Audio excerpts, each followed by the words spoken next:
coming after that spot. Somebody pull one near side. Get that Walters on him. Look for the hedge. Yeah. Guys, good shots to go. Look for his hedge. Here it is, Maxie. I don't know yet.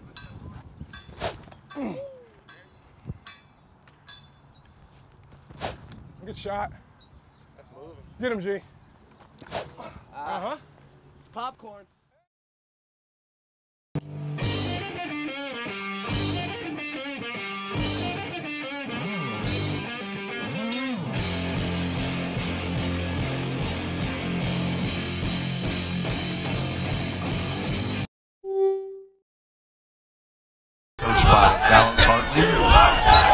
Head coach of the University of Arizona, Mickey Miles Felton.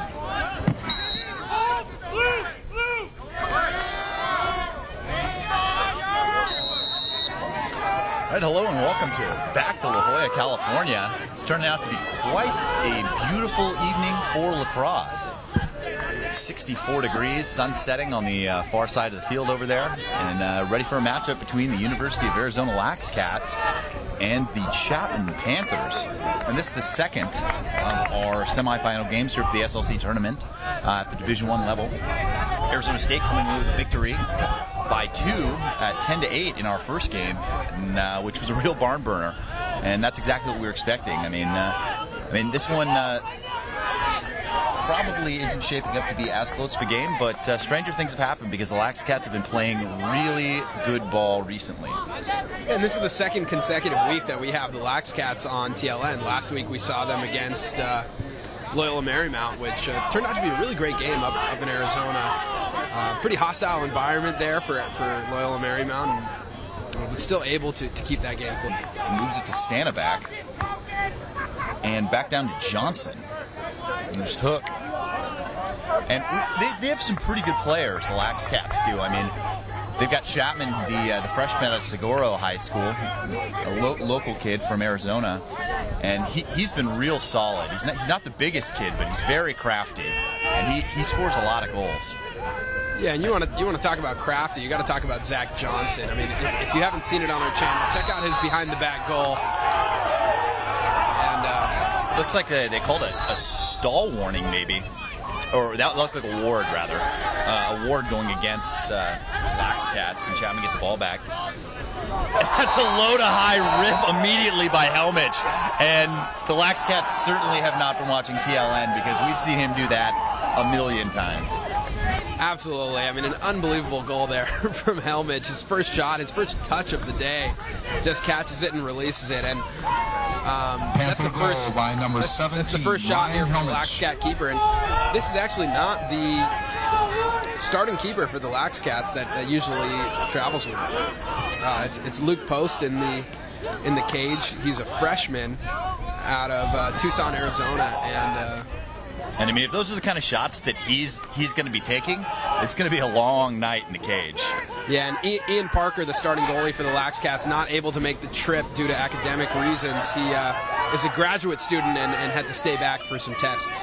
So that's the MCLA, and that's the nature of the league, and they're going to do the best with what they got. It looks like Harrison Maisels taking a run, and that's the first I've seen him so far this season on the face-off. And I mean, that just shows the amount of depth that Chapman has. I mean, they can take a guy off the bench, and we've done 4 or 5 Chapman games, and a kid that I've never seen play come out and run the face-off and come up with the ground ball in a playoff game. In a playoff game, no less. Yeah. And here's Rafter. Takes the shot and another goal, and just like that, 12-10 to go in the first quarter. Chapman is up 2-0, and I mean, Post is looking a little frazzled right now in his first playoff game. Yeah, I mean, a freshman stepping in, his first start in cage against Chapman in a playoff game. That's got to be tough. And yeah, I mean, Rafter, he's been in a little bit of a slump. I mean, we saw him score a couple against Whittier, but didn't see him score against Santa Barbara, and that's just his bread and butter. Down the alley, just shoot to the opposite post. And look at that check from 2 in a row from Walrath. And I mean, that shows the amount of respect that Chapman has for Bush on the faceoff. I mean, he is a very talented faceoff midi. And the fact that they're putting Walrath on the face there really shows a lot of respect for him and his abilities. And here's Johnson up to Stanback, and Stanback, one of the leading scorers in the league this year, and the top scorer for the Lax Cats. Looking across the crease, can't quite find his man there, and the ball's going to go back to the Panthers. Near 11:36 to go in the first. 2-0 Panthers.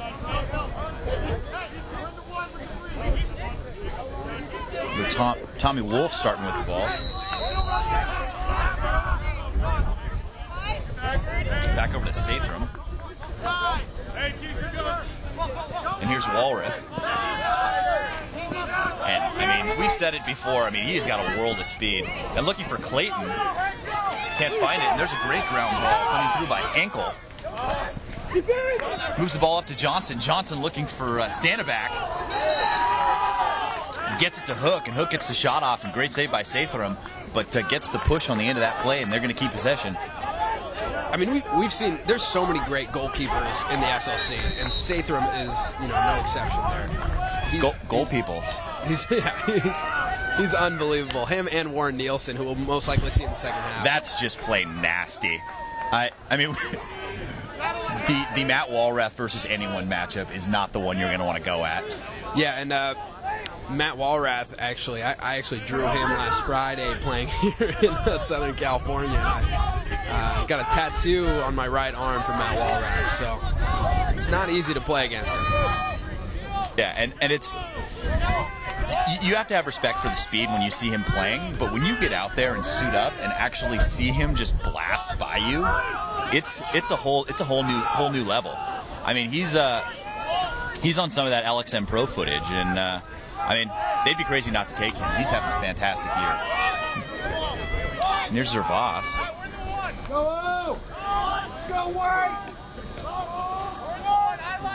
Here's Fiore.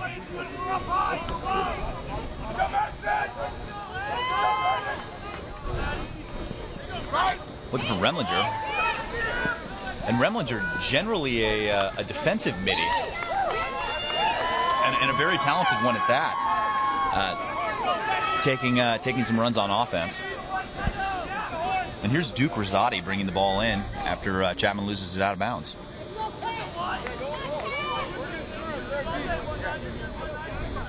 And on that last possession, we actually saw both of the Remlinger twins, who are, as you said, normally defensive midfielders and getting a look at on the offensive side. And I think Dallas Hartley understands this is the playoffs, and he's got to use depth, just like we talked about in the last game. So, yeah, and I mean, he was here early, and I know that he saw that Arizona State squad come out here and beat up on Santa Barbara, and you're going to need to be firing on all cylinders to win a game against them the way they're playing right now. And I mean, the crazy thing about it is, I mean, I remember I played at Chapman, and I remember when I started, we couldn't even go sixes some day at practice, and to see 60 guys suited up on the sideline is really a testament to the recruiting they've been able to do over the last couple of years, and to the facilities they have, which are got to be near the top in the NCLA. I mean, really great facilities. Great turf field, lights. They can use it anytime. Shields and Helmich both drawing shorty matchups here. Mikey Marchand, the other midfielder, draws the pole, and they ought to think about dodging here with Helmich or Shields. And Shields debuting some new kicks tonight. Has those F50 Addy zeros. Takes the shot, and that one just off the mark, and it didn't look like Post had a line on that one at all. And right to left with a bounce shot, that's a familiar goal. I mean, we saw him score that exact same one against UCSD. And I like the matchup with, at least defensively, on Marchand with the pole, because he's an attackman by trade, and he's super crafty. But Shields, for as big as he is, can cut it up. Here's Plummer. Plummer gets to Goldstein, and Goldstein's another one of those talented young players in Arizona. I mean, both of these programs are freshman and sophomore heavy. And looking across, and that's going to be a tough feat against this talented Chapman defense. Sather moves it to Wolf. And cross field on a rope to Walrath. And Walrath fighting through. There's two with a lefty shot, and that one just off the mark. I mean, when you got a defender like that who can beat the opposing defense and take a lefty shot, that's pretty impressive. Yeah, and it was a pretty good rip. And that's just, he's got 8 goals on the year, 3 assists. I mean, to get that kind of production out of your LSM is invaluable. And you saw Justin Shields there calling for the ball. I mean, he was left wide open for quite some time, but wise of him to get that and move it along. And there's Marshawn, and he's got really quick feet inside. And there's the BTB by Timmy Andrews. Count it. Yeah, and that's a great play by the attack right there. Mikey Marshawn draws the double, moves it over to Clayton, and Clayton finds Andrews on the backside, who, you know, throws it in right behind his back. With 7 minutes and 8 seconds left, Chapman up 3-0 on the Arizona Lax Cats. And that's 7:08 left in the first, if you're just tuning in. And a really unselfish play out of Clayton there. He had a line to come up over GLE and take that shot. And it looks like Walrath is just, and there's kayak check by Maisel, which is the most popular check over at Chapman. I know Walrath throws that all day. And here's Baker, able to get into the box. Over to Bush. And what I was saying on the face-off there, it looks like Walrath is just trying to stop him from going forward. I mean, he's seen the scouting report on Bush. Bush is another one of those guys from Arizona, like Zach Handy, that's a really talented face-off guy. And he just ate up LMU, which is a lot of the reason why they were able to win that game. I mean, he's a pretty much strictly a Fogo guy, so you don't have to worry about him scoring a whole lot or going into the fast break. But I mean, he's very fast. He's a ground ball machine, and he can hurt you. Chapman coming up with the ball after the Stanovic shot. Here comes Rafter.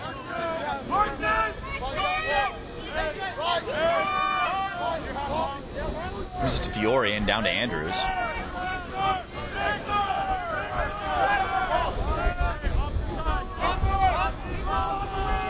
You know, I'm beginning to wonder if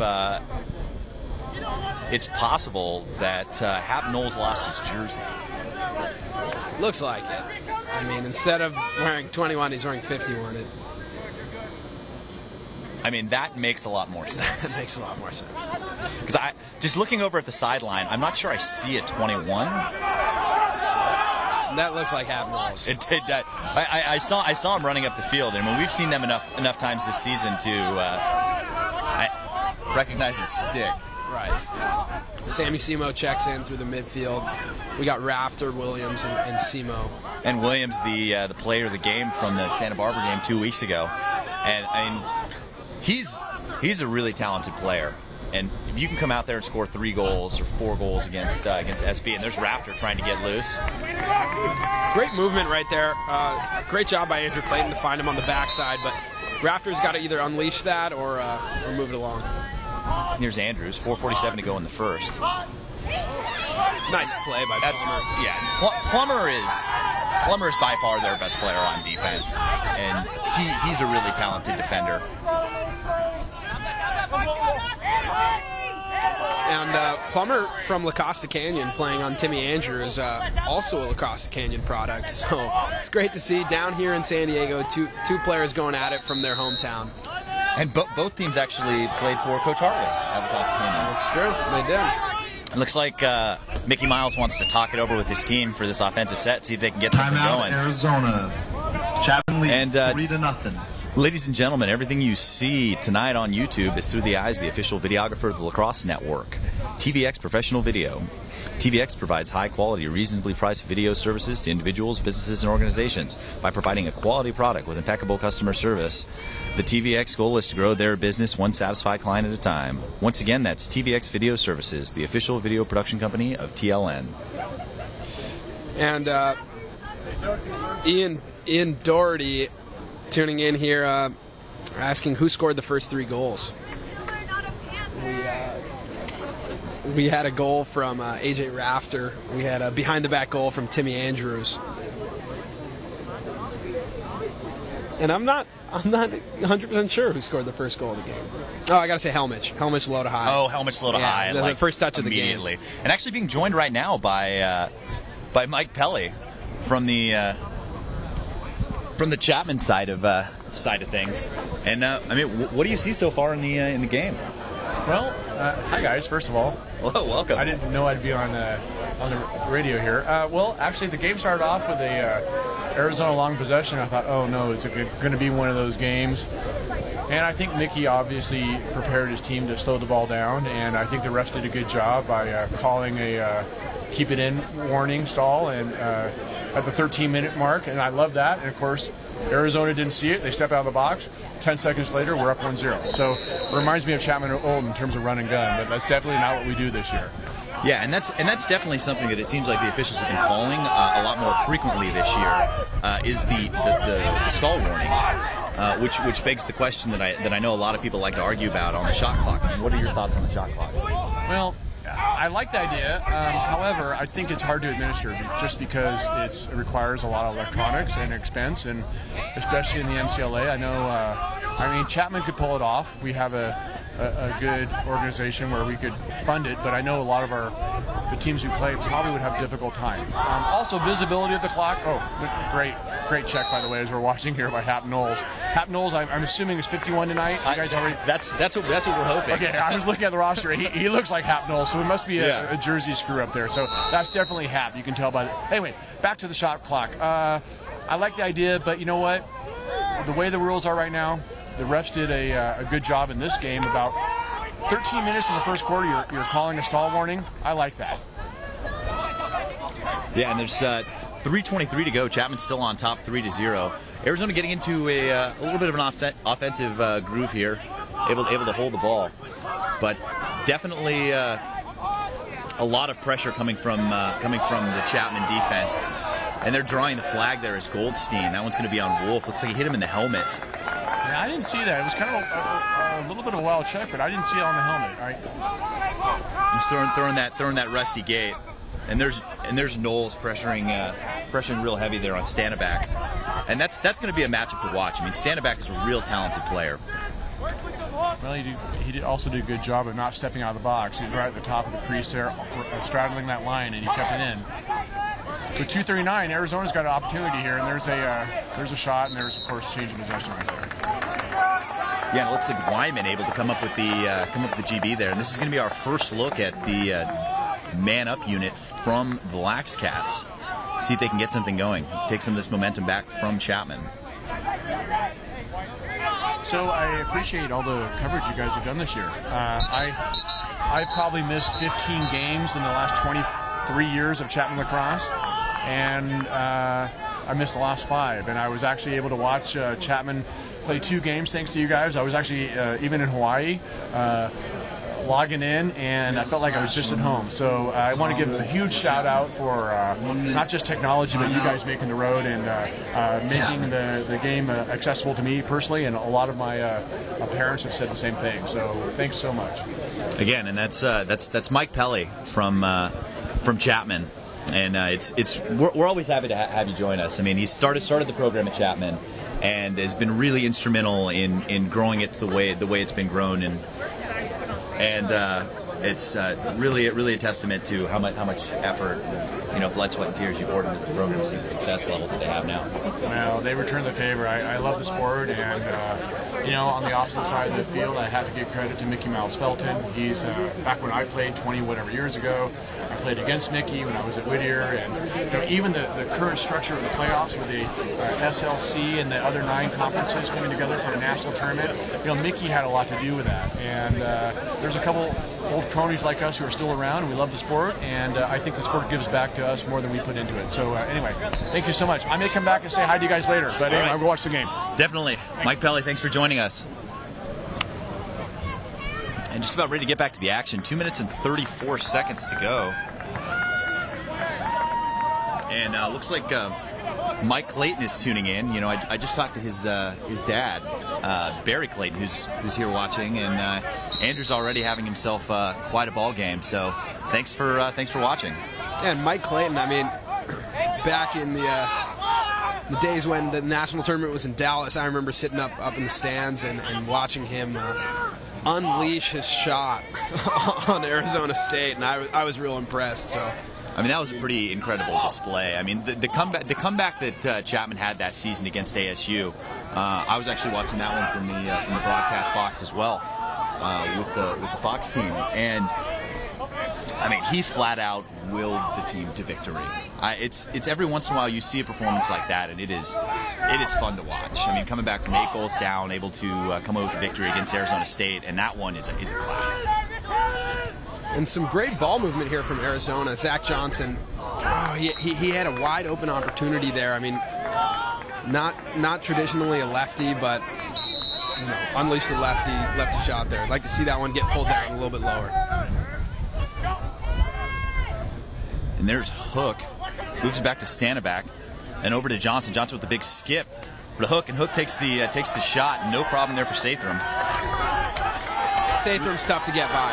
And moves it up to Helmich, and that's another one of those situations like we saw in the earlier game. And there's Helmich, not shy about shooting. Not shy at all here with 1 minute and 20 seconds left in the first. But like I was saying, that we saw in the earlier game, and there's another BTB that time by Clayton, and it looks like Post might be coming in a little bit of his own there, shaking off the jitters from his first start. But back to what I was saying about the 2 goalies. I mean, Chapman's got 2 very talented goalies in Sathrem and Nielsen, and it's the exact same situation that you have with Noto and Carlson. I mean, they're both will start anywhere else, and they have to split time because I mean, how can you take time away from 2 kids who are so talented? It looks like Goldstein's got the shorty here to try and exploit this matchup. Goldstein, the junior out of the Seattle area from Issaquah High School. Moves the ball up, looking for Johnson. Great stick by Johnson. Johnson takes the shot, and that one is shaft saved by Sathrem on the backside, off stick high. Really did a good job of tracking that one. Here's Stanback working on Walrath, and that's going to be a great matchup. And able to get the poke check in. Looks like Stanback was looking for Chapman, couldn't quite find him. And there's the one-handed flip pass coming from Helmich. And a great kick there by Duke Rosati. I mean, that's not very easy to do. Kick it out of the air, and then that's going to be the at the end of 1. I'm Chris Marshall here with Samir Chowdhury. So stay tuned for 3 more quarters of great lacrosse action. That's the end of the first. Chapman coming after that spot. Somebody pull one near side. Yeah. Get that Walters on him. Look for the hedge. Yeah. Guys, good shot to go. Look for his hedge. Here it is, Maxie. I don't know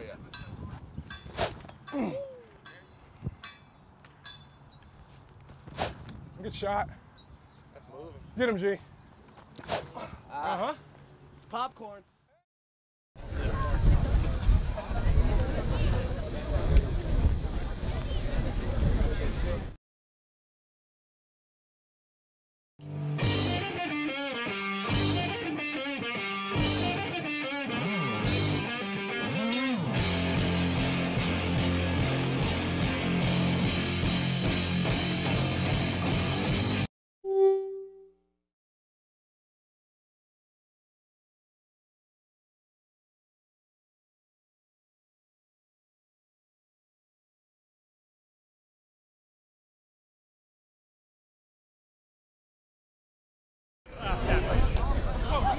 to see 51.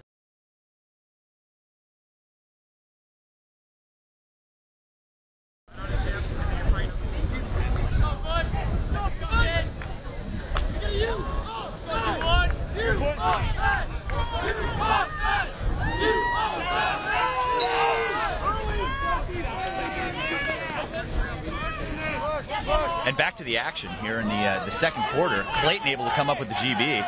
And there's great defense from Duke Rosati, able to pop the ball out of his stick. Clayton able to come back up with it. But the individual play from the Poles out of Arizona is excellent. I mean, the way we saw them play against LMU, I mean, they're all very talented players. And here's a matchup that Chapman really wants. And there's the shake. And that one's going to sneak in 5-hole. Shields fired up after that one. And Bush getting stuck there on defense after the faceoff. And they knew exactly what they were doing with that dodge. Yeah, you do. I mean, Shields split left to right, right to left. It's so dangerous. I can tell you, I wouldn't want to be matched up against him, especially with those new cleats he has on.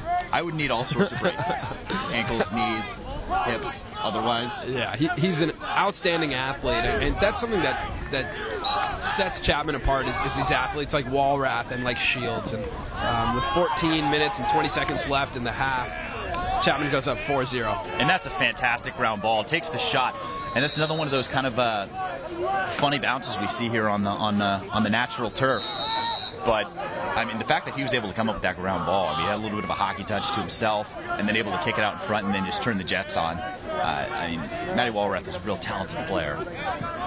And more of the Chapman contingency tuning in with Blake Whitcomb, Mark Kacharian, and Henry Gray Grubin all watching. So thanks for tuning in. Really appreciate it. Hope you guys are having a great time down in Newport.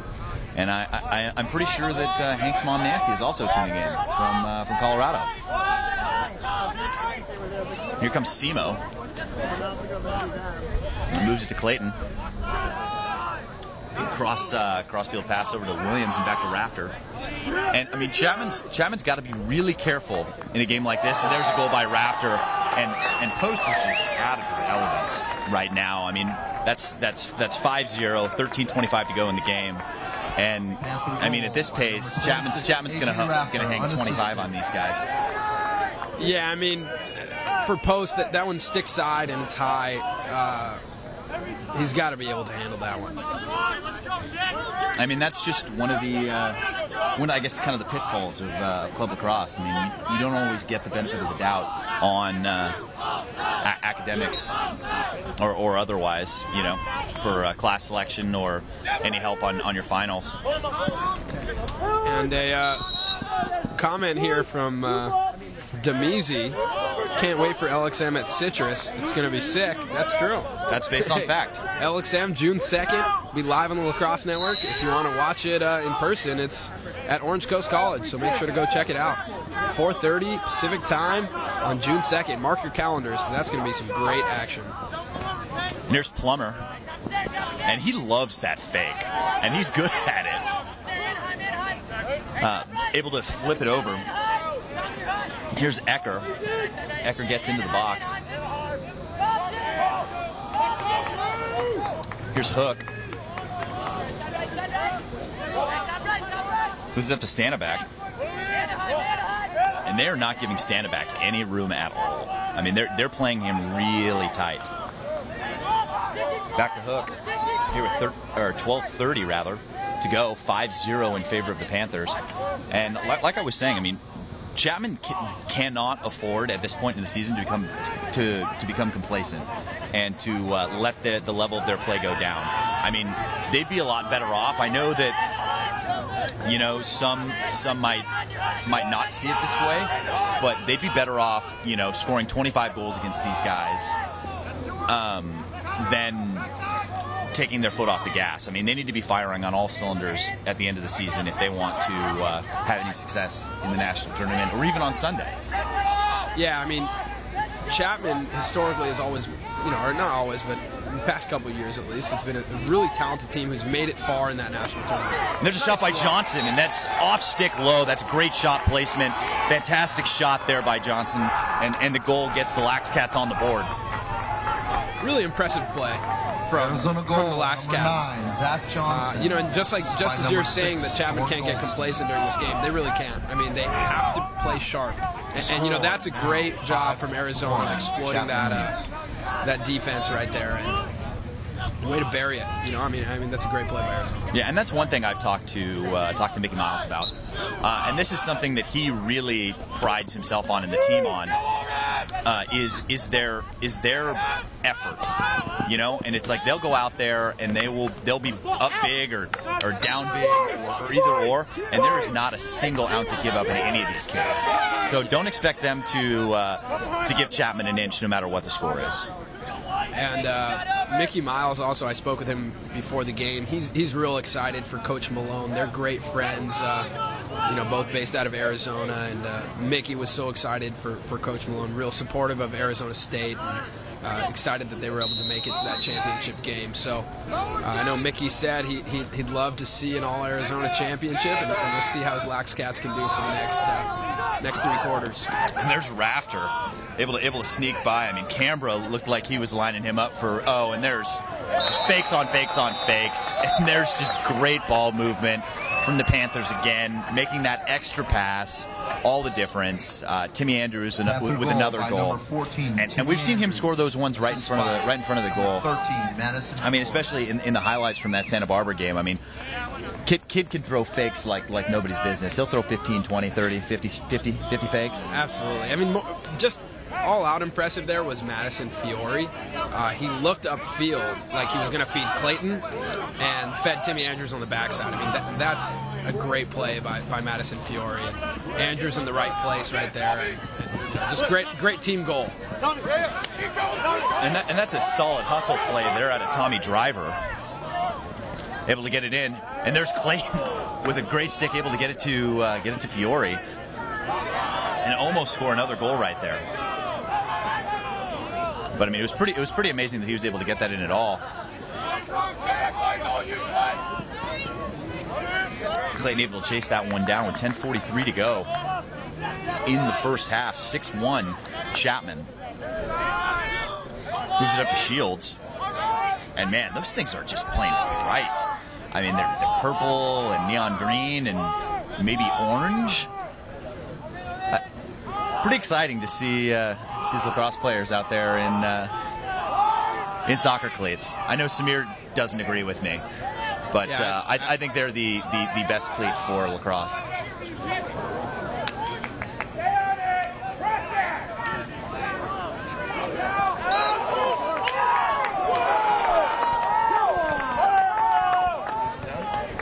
And Coach Malone joining us now from Arizona State, coming off that big victory in the first semifinal game.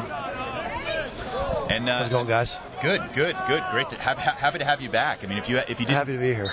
If you didn't get a chance to see the interview, it was really great stuff.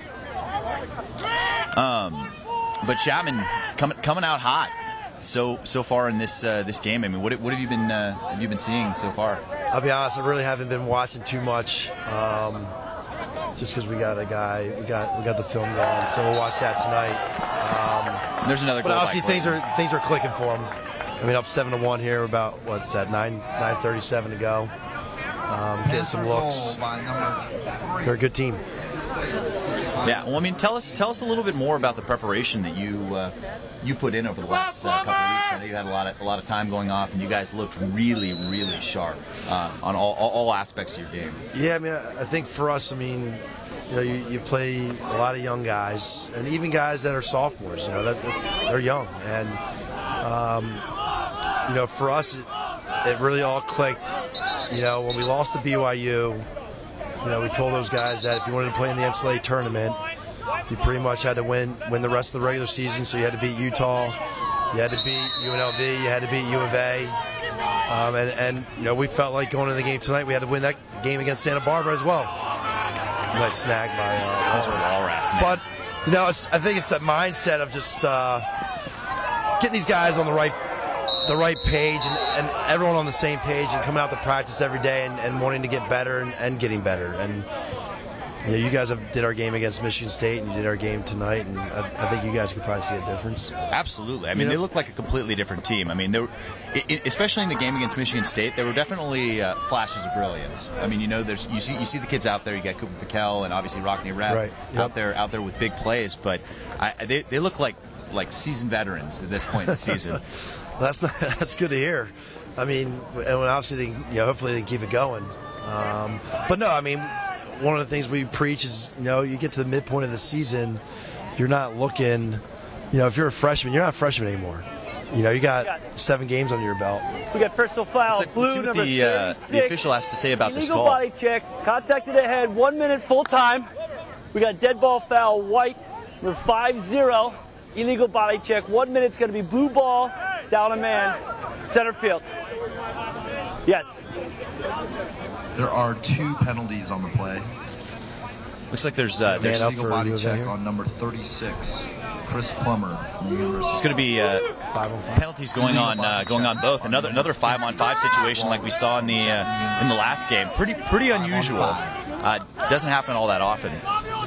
I mean, with the growth of your freshmen, I mean, you'd have to attribute some of that to some great senior leadership. Oh, no question. I mean, our captains, John Little, Payson Clark, Dylan Westfall, Zach Scrino have done a great job bringing those guys along, and really just helping them through, the growing pains. I mean, look, we've lost 5 games this year, and when you're a young guy like that, and you're playing a lot of minutes, maybe you feel like there's a lot of that comes on your shoulders, and they've done a great job just saying, hey man, it's a marathon season, it's a long season, the opportunities are going to be there to make plays. You got keep your head up and get after it the next day or the next play, whatever the case may be.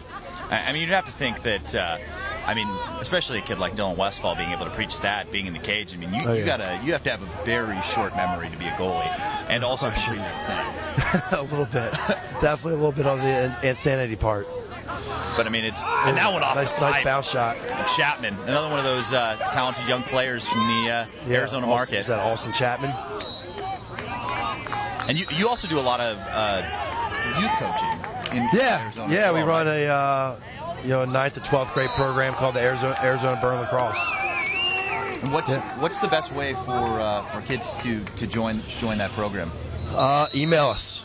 Email Coach Lehman. He's the man behind the scene doing all the work there. Just email Coach Lehman at jlasulacrosse@gmail.com. And he'll get you set up. And there's 2 errant passes in a row, one for the Lax Cats and one for Chapman.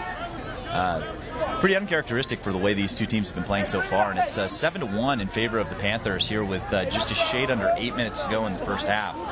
But looks like the Lax Cats settled down a little bit and getting back into their offense. Yeah, see if we can they can get something going here on this possession. Got to clear the ball first, which obviously, like we just saw, is easier said than done. Exactly, and there's Felix bringing it across, and I know we mentioned earlier that the starting goalie for the Lax Cats couldn't make the trip due to a final conflict, and I mean that's. Oh, is that what it? Yeah, I didn't know why. He played great against us. He made 13 saves against us 2 weekends ago and played really well. So yeah, I mean that's got to be pretty discouraging for some of these other players. But I mean, it's some of the.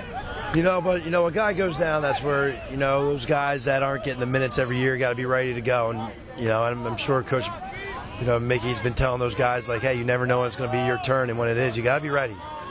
For all the young guys out there, you're the 6th attackman, or you're the 6th close defender, or you're on the 3rd or 4th midfield. Look, these seasons are long. It's a physical sport. You have to be ready to play when they call your name. And if you get a chance to play in a game and you don't take advantage of those opportunities, you might be putting yourself back in the same position you're just in. So, be ready. Always be ready to play. Well, what's the pep talk going to be like for the Sun Devils here coming in? And there's a big goal from Rafter, and he's going to draw the flag. Hopefully he's there. Okay. Took a big one in the head. Hopefully he's okay. He's not moving. Yeah. He's moving his arm now. But he looks like he's out, taking one right there in the head, and I hope he's okay. That was a big hit. Never want to see something like this. Yeah. That's what I said in my interview, right? Yeah. You it's a physical game, but you want everyone to stay healthy and everybody walking off the field on their 2 feet. Yeah, I mean the trainers out there immediately, and I know the Chapman team travels with trainers, and they've got a really good program there for athletic training, and it's a huge luxury because I know not all the teams have that sort of thing. We did not travel with a trainer. Since they told us they would have trainers here, we didn't travel with one. Yeah, so we're gonna cut the commercial here. So hopefully we'll be able to get some news on what's going on out there. So definitely stay tuned, and we'll be right back.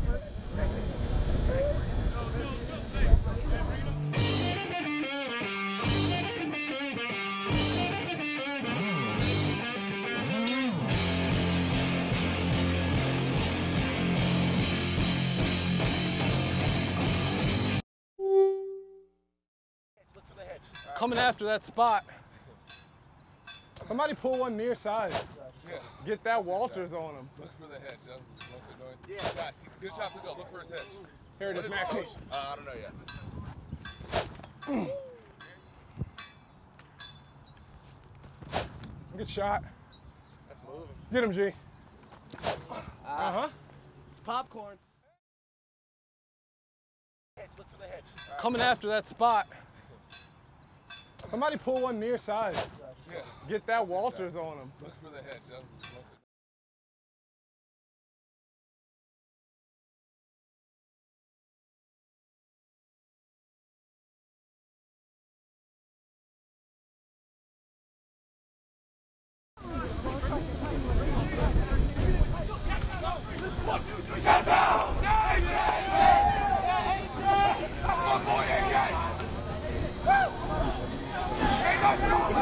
And back to the action. AJ Rafter able to walk off under his own power. And there's going to be a 2-minute non-releasable there going against Brendan Felix. And coming in hot. I mean, you just don't like to see that sort of thing. I mean, it's really unfortunate. And I mean, you're going to have to give him the benefit of the doubt. I mean, you can't think that he's coming in there hot on purpose or anything. It was pretty much a bang play, and he caught him a little high, and it's always an unfortunate situation to see a kid go down like that. But appears to be okay, able to walk off under his own power. Maybe got the lights turned off there for a second, but walked off. So that's definitely something that we're happy to see. Yeah, and a big thanks to Coach Malone for hopping on. Definitely appreciate all of our guests coming on and allowing us to interview them here live. So.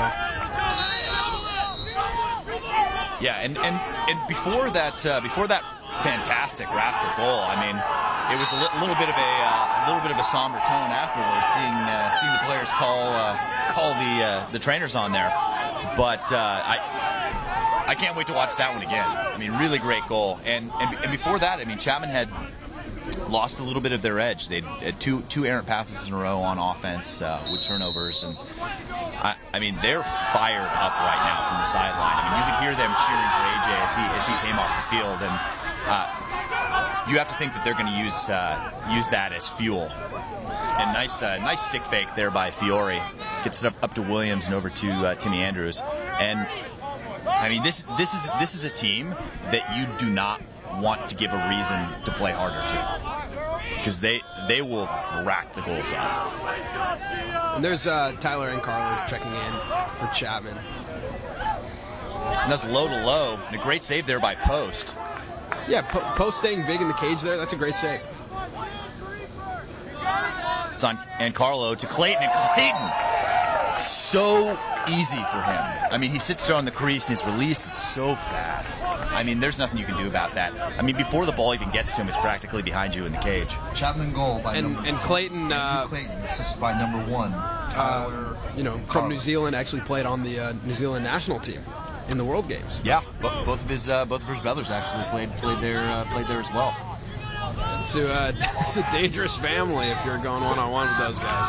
Yeah, and it's interesting to see the difference in the way they play. I mean, Mike obviously being a midi, and Andrew being an attackman, and Andrew's much more of a finesse player, and Clayton was Timeout Chapman. Chapman leads 9-1.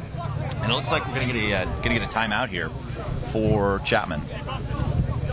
And lacrosse fans, tonight and every weekend this lacrosse season, TLN, the Lacrosse Network, brings you the highest quality lacrosse content on YouTube, providing key interviews, in-depth analysis, and live MCLA broadcasts throughout the 2012 season. TLN is the place to be. Subscribe now to the Lacrosse Network for more great lacrosse content. TLN is the Lacrosse Network on YouTube, all things lacrosse. Also be sure to continue commenting, sending us your questions, anything you got, like our Facebook page, as well as follow us on Twitter at Lacrosse Network to stay up to date on all of our lacrosse happenings. And just to answer and address some comments and questions here, Demizi asks, Samir, will you be at LXM? Yes, I will be at LXM. Suited up, playing. he'll be there playing. Yeah, hopefully I'll be playing. Make sure to tweet at LXM Pro Tour and let them know Samir needs a jersey, because they didn't send me one. Surprised. But we will be there, and the TLN crew will be there as well, so make sure to stop by the TLN tent, say hello to us, and tune in that night if you're not there live. Absolutely.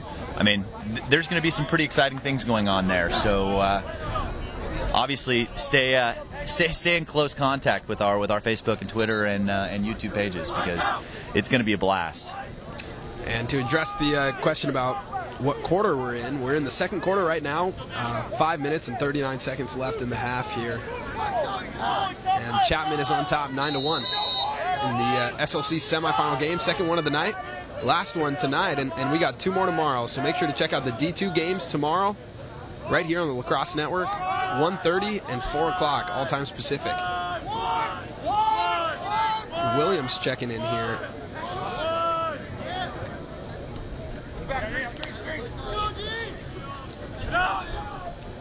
Fiore looks like he lost the ball right there. Helmich is going to come up with it easily right here. And they're still man up, so looks like they're going to be working the ball around and trying to find that wide open shot. Here's Williams. Looking inside, finds Clayton again, and Clayton with another goal, and that pushes the lead to 10. And they are flat out scoring at will right now, already to double digits with just a shade under 5 minutes to go in the first half. And it's going to get ugly here pretty quickly for the Lax Cats. And it looks like AJ Rafter is okay. He's on the sidelines walking around, and it's good to see that. Glad to see he's doing all right. The Lax Cats. Goal by Andrew Clayton, number Bush 3, at the face-off X taking on Walrat, and Bush is someone we saw 10-1. just absolutely dominate the face-off X last week against LMU. Real impressive player. Bush trying to come up with it, and Clayton able to come up with it. Clayton going through about 3 guys and gets the ball knocked out, but picks the ball right back up. Clayton over to Fiore. It looks like Chapman's going to wait to get their offensive unit out there. Helmich draws the shorty matchup with Bush, and it looks like he's going to want to go one-on-one there. Slow it down to get Mikey Marchand and Alex Williams subbing off here for Justin Shields, and that's going to do it for the first line here of Chapman. And it looks like Warren Brody checked into the game. I'm going to have to assume that 59 is Warren Brody. Another jersey wardrobe malfunction, we'll call it. You know, I lived with Warren Brody's brother in college, Phil, and I played lacrosse with him. And I know that Phil didn't always wear the same jersey because Phil had a tough time placing it in the right spot. So I'm sure Warren is not much different. And then Warren usually wears number 29, but wearing 59. And that one right to Clayton, over to Brody. And Brody with the BTB buries it. And that might be number 3 on the BTB meter for Chapman so far. Really just putting on a clinic right now. Pushing the score to 11-1, leading by 10 with 3:38 to go in the first half. And Arizona needs to just kind of settle in, realize where they are, and they're going to have to get a long possession on offense. I mean, I know it's tough against this Chapman defense, but they're going to have to find a way to get that ball down to their offense and keep it there for quite some time. Well, and that's something that they're going to need to count on their best players to do. I mean, they need Hook and Standaback, some of their older players, to go out there and start making some plays. Well, attention high school lacrosse players. Are you thinking about taking your game to the next level? Thinking about playing lacrosse in college? then maybe the Southwestern Lacrosse Conference is the place for you. Enjoying success each and every year at the Men's Collegiate Lacrosse Association National Tournament, the SLC continues to grow with outstanding member colleges and universities. With 10 Division I and 14 Division II schools, the SLC highlights the outstanding educational opportunities afforded by some of the finest learning institutions in the Southwest and the entire country. Take your lacrosse game to the next level at an SLC member school or college or university. The SLC thanks YouTube and the Lacrosse Network for placing the spotlight on the SLC championship tradition. And if you haven't gone over to the grill yet, Matt Holman is over there making some delicious burgers and sausages. So if you're here and watching on your phone or just hungry and in the area, come on by and have a burger. They're delicious. Matt Holman, the president of the SLC, really puts on a great tournament. He runs a great conference, and a lot of talent here in the SLC, and it's a very well organized and run conference. So happy to be a part of the SLC Game of the Week this year. Yeah, absolutely, very successful. And there's Walrath coming up with it. Arizona going with a little bit different look there on the face-off with DeLuca. And there's a great save by Post. Absolutely. I mean, that's a tough spot to get to. Walrath puts it in a nice spot, and Post just snags that one. And it's super hard to judge. And Post is a real big kid too. I mean, to get low like that is pretty impressive. Actually, back to that, I guess jersey issue that Chapman seems to be having right now. My freshman year, the guy who washed the jerseys as part of the work study program, car got stolen, and so all of our red jerseys and white shorts disappeared. So we only had one jersey for the whole rest of the season, which was a pretty funny situation. And back to talk about Warren Brody. He's a local product here out of San Diego from Francis Parker, and has been on and off at Chapman with some injuries, but definitely showing his talent as a freshman. Yeah, and he had a really impressive showing against Duluth. I mean, he had like 5 or 6 goals. It's really impressive. Couldn't miss. Everything he took went into the corner. And that's DeLuca right now working on Williams. Bounce pass. Looking for Ecker. And I think they're going to have to go with those shorty matchups. I mean, I see Goldstein with Sammy Simo. That might be the matchup to go after. But even Sammy Simo is a big kid and a tough kid to go against. And that's a great play by Zach Johnson, able to chase down that ball. Working on Nickelman, and Nickelman just throwing solid checks there. And there's Hook, gets it across. Was looking inside for Ecker. Ecker couldn't come up with it. And Hap Knowles having a little trouble with the GB.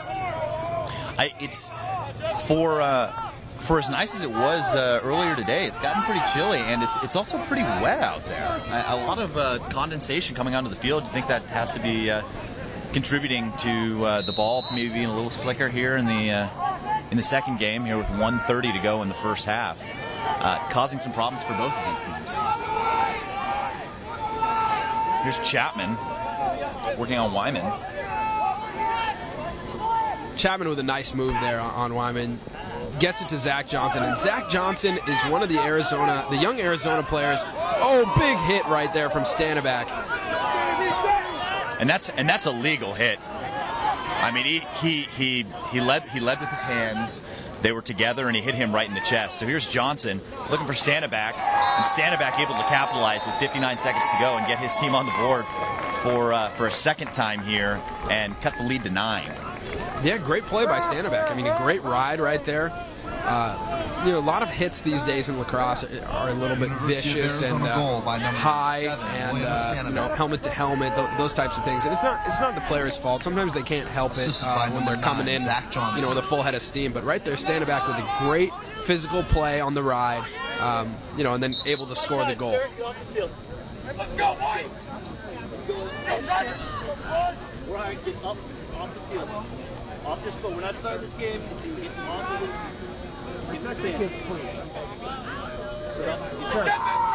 And the officials letting some of the fans know how he feels about that last call. Yeah, head ref here, Tim Dwyer. I mean, is not not very, I don't know, apprehensive to. He's not afraid to send you home. Rowdy fans, yeah. He'll send you up to the stands if you're getting a little rowdy on the sidelines. There's Hap Knowles over to Timmy Andrews.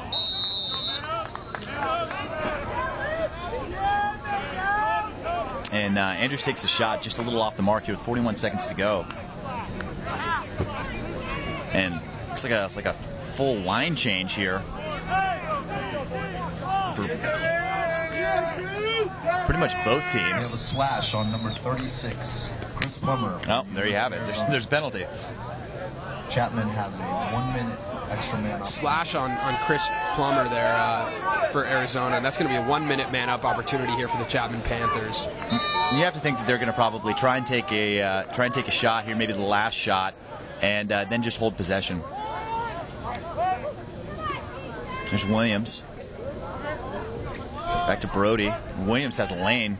Moves it to Helmich. Helmich, nice fake. Inside, finds Fiore, and Fiore buries it. And I mean, they're making it look pretty easy right now. It's not very often that you can drop 12 in the first half of a playoff game. I mean, it's a pretty rare occurrence. Assisted by number 17, Ryan Helmick. 10-goal game here with 20 seconds left in the half. Chapman on top, 12-2. And I mean, that's just I guess a testament to the firepower that Chapman has on the sideline. I mean, there were 18 goals scored in the last game, and there have already been 14 scored, 12 by Chapman here in the first half.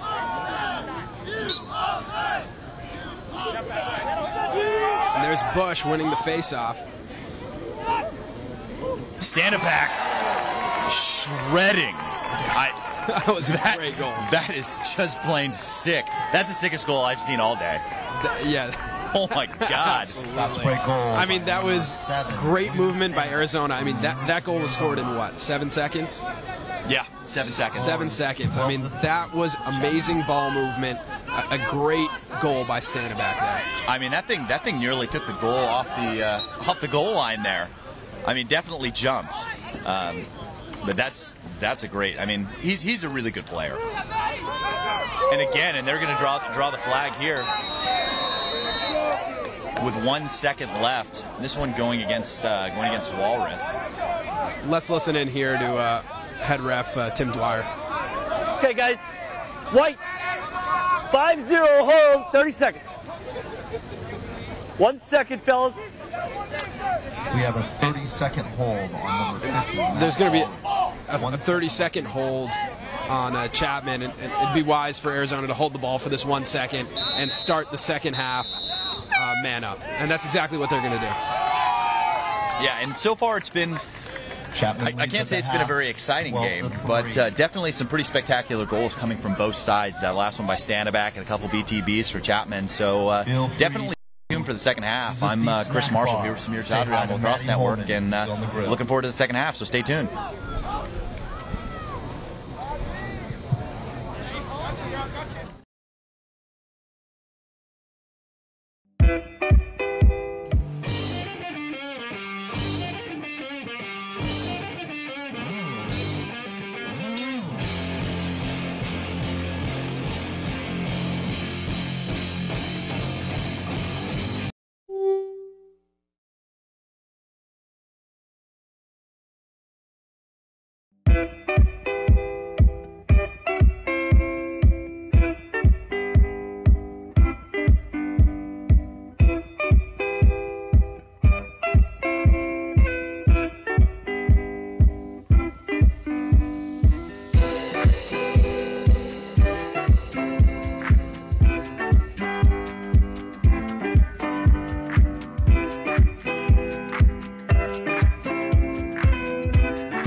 Sir, it's a pleasure to battle in front of you.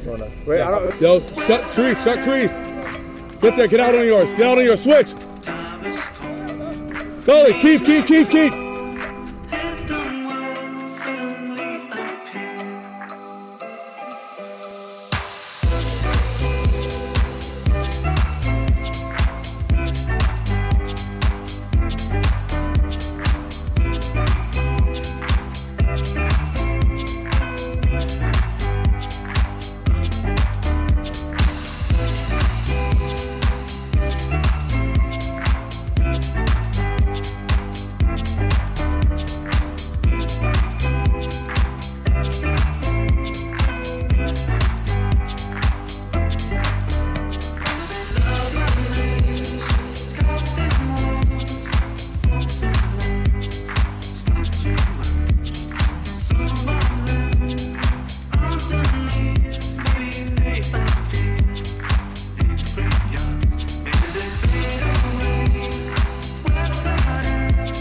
I got him here. Yellow, force him under. Under. Stay there. We're slow to go. Put your stick upfield. Yo, go. He's going right. Lift.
Coach? Oh! Coach?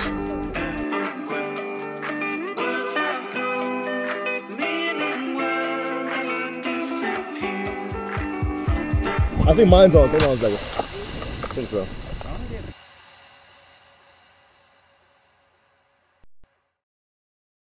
Here we go. Nick on me. Nick on 3. 1, 2, 3.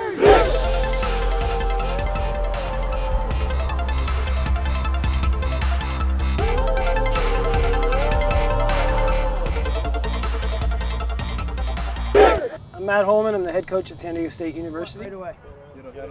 I run tournaments in the off season, and I do a tournament out in Palm Springs. And Nick was a participant in one of the teams, and I'd sent a thank you letter to all the team participants. And his mom wrote me back and told me a little bit about his story, and it just kind of caught my heart, kind of pulled at the heartstrings. And you know, I thought of some ways to get him involved here with the team, and it just kind of spawned into making him the honorary captain this year. So. On behalf of the team, we wanted to ask you if you'd be willing to be our honorary captain this year. We got you a shirt, and we got Captain Nick on the back, and we all signed it for you. It's such an honor. I mean, to even watch them play, they're extremely good, and I would give anything to be as good as them.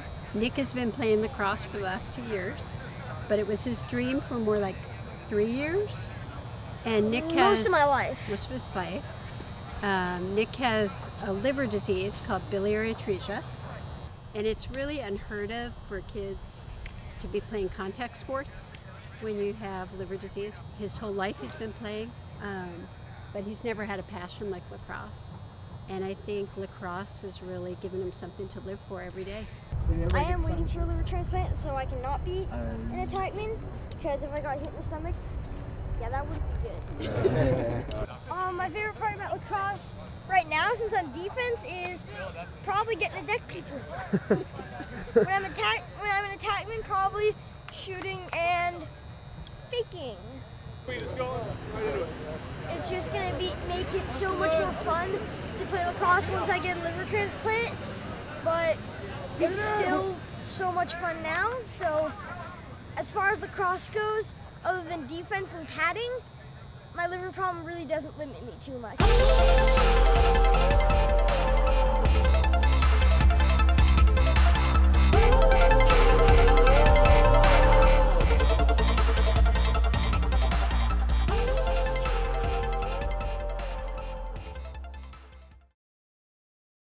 This is Jack Sandler from Skidmore College. Hi, this is Dave Campbell from Middlebury College. This is Coach Rannigan from Trinity Lacrosse. Coach Kyle Benton from St. Lawrence University. Chris Malone at Arizona State. This is Sean McGonigal. This is Coach Mike Allen. Dallas Hartley. You're watching. And you're watching. And you're watching the Lacrosse Network. Boom.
Coming after that spot. Somebody pull one near side. Yeah. Get that Walters on him. Look for the hedge. That's what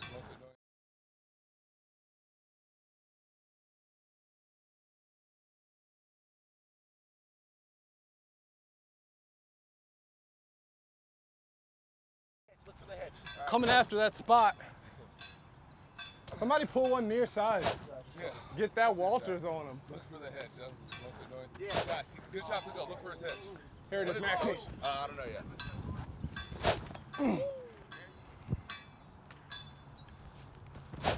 Good shot. That's moving. Get him, G. Uh-huh.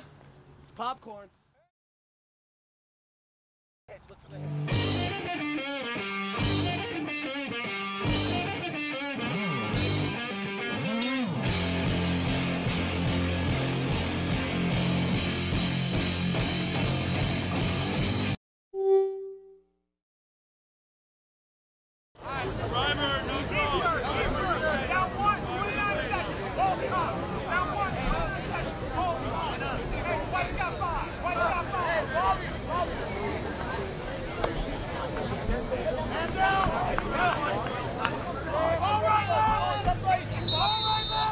Welcome back to the second half of action here in La Jolla. It's 12-3 in favor of the Chapman Panthers over the Arizona Lax Cats. Arizona man up for the next 50 seconds. Hap Knowles comes up with the big pickoff there and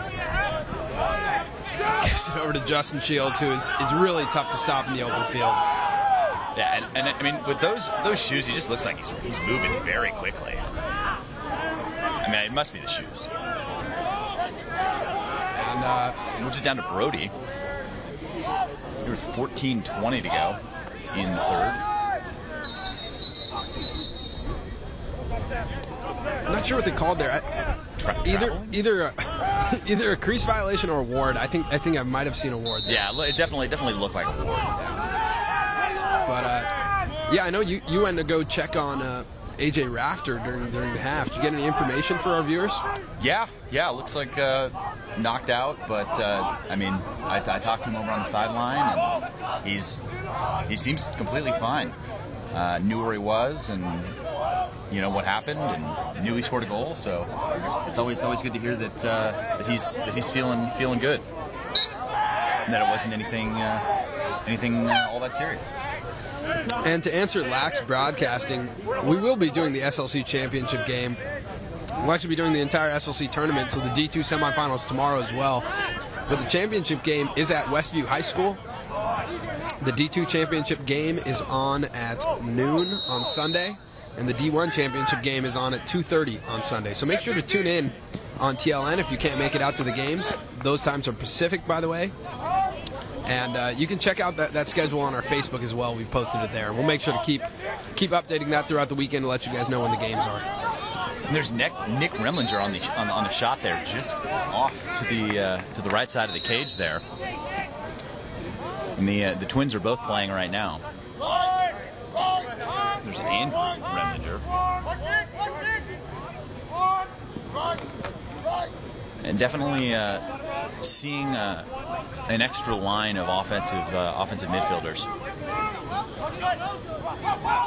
as well as Matt Welch coming into the game on attack.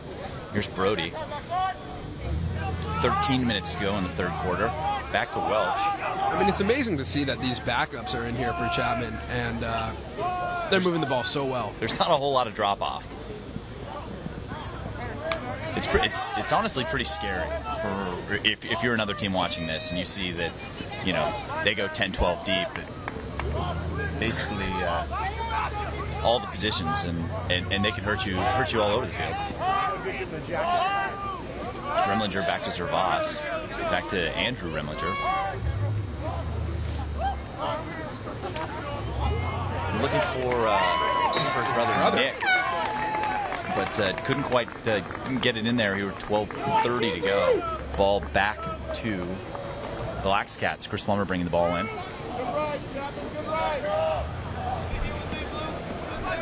And please keep the comments, questions, anything you got going. We'd love to hear your feedback. Any questions you have about the program, about the Lacrosse Network. anything you want to know about us personally, feel free and fire away. And here's Plummer coming in. And that's a great look across the hook. And hook down to Stanback. And, I mean, the Lax Cats are going to have to bring a whole lot of funk in the second half to try and come back from this 9-goal deficit. Lax Cats down. Great play right there. It was DeLuca, nowhere to go. I mean, that's one thing that you've been seeing out of these Chapman defenders. And there's Nielsen in the goal here in the second half. What we talked about earlier with that the southpaw goalie. Arizona getting some good looks here. The refs are going to blow the whistle for a ball on the field, but Arizona getting some good looks here. I think it's tough going against the 1 seed in the tournament because there's a lot mentally that you have to think about there. But if Arizona can play the way that they played against LMU last week, finding the open man on the crease, dodging with confidence, I think they can put a couple more in this half. I mean, this is an Arizona team that beat Colorado. Right. I mean, so they have the ability, and I mean they can turn it on. So I think it's a huge disadvantage not having Ian Parker. But I mean, Post looked pretty solid at times. So I mean, if he can put a couple good saves together, maybe gain some confidence, second half could be a completely different game. And to respond to Alex Feldman's question, it's the D2 games tomorrow. Grand Canyon will be playing Biola in our first game at 1:30. And after that, we got Concordia taking on Fullerton at 4 o'clock, and that's going to be a great game, I think. Yeah, no, the Fullerton-Concordia game is going to be a really, really awesome game.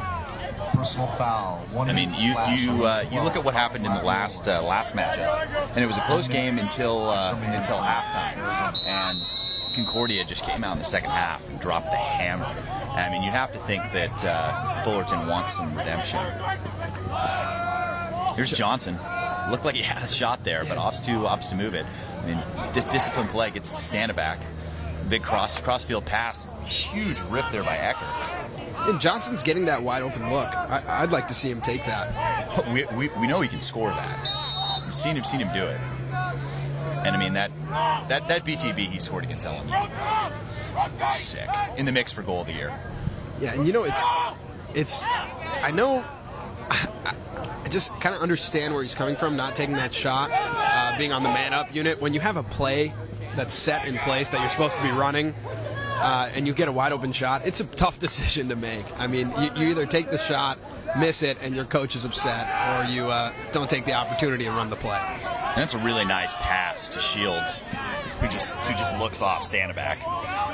I mean, he's a much bigger guy to be dropping. And there's a great goal from Shields. Just no question about that one. He knew where it was going and sent it home.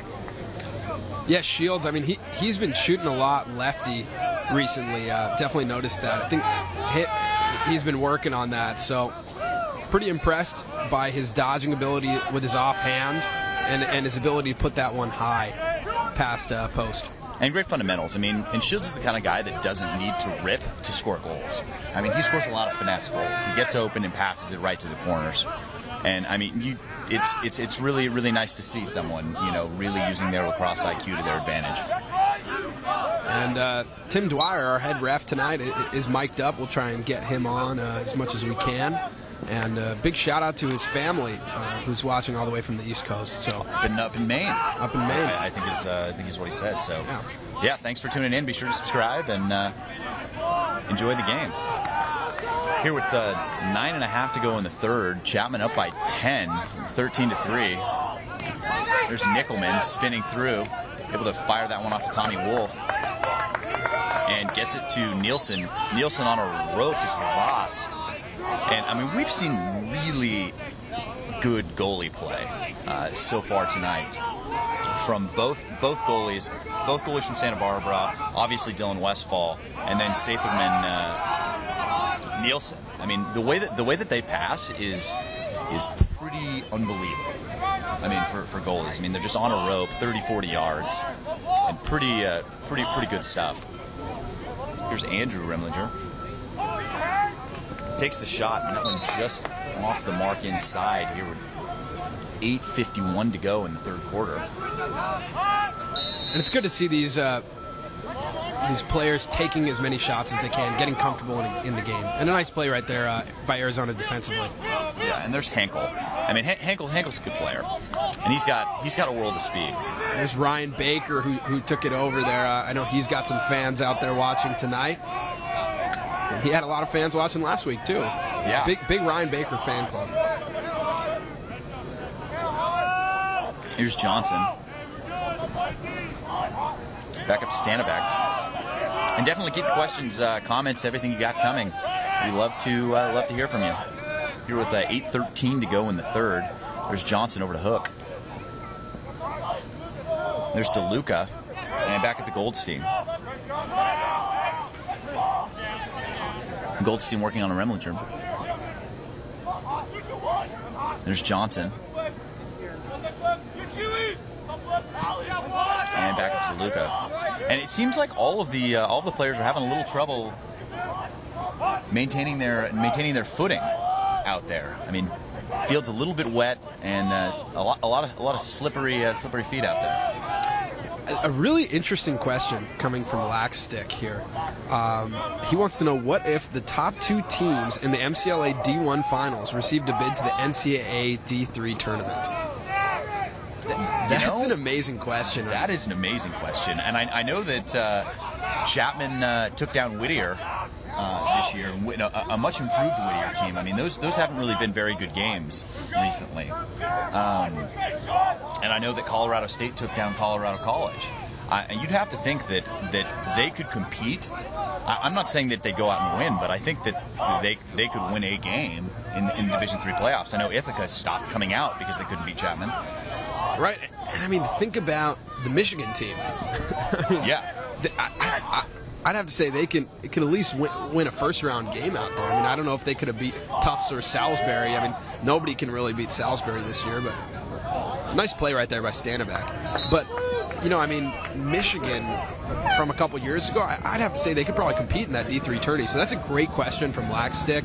And if anybody else has anything else to say about that, please chime in the comment section below. Yeah, and I know that we actually were at the Whittier Union game, and Union had a goalie that was on the Twarton watch list, and he was incredible. And they played a pretty close game right until the end of that one. And you have to think that... I mean, that's a game I would have liked to have seen. I wish that some of these teams that come out here to play Whittier would schedule a team like Chapman as just kind of a filler game, you know, to get some good competition. But the thing about that is the good D3 teams, there's no incentive for them to play a team like Chapman, because if they lose, then it looks bad, and if they win, then no one cares because they're supposed to win. Right. So I mean, it's tough to get a real gauge on what would happen, because the teams just don't want to play. And that's Chris Herman with the ball right now, checking in for, at least on TLN, his first time. A nice clear right there by Herman. Yeah, and he's a freshman out of Denver East. And that's a great check coming from Bradley. And the wrap check, and I mean, sees the freshman kid's eyes get a little big, and gives him everything he's got on defense. Here's Johnson working on Van Sloan, also making his first appearance of the game.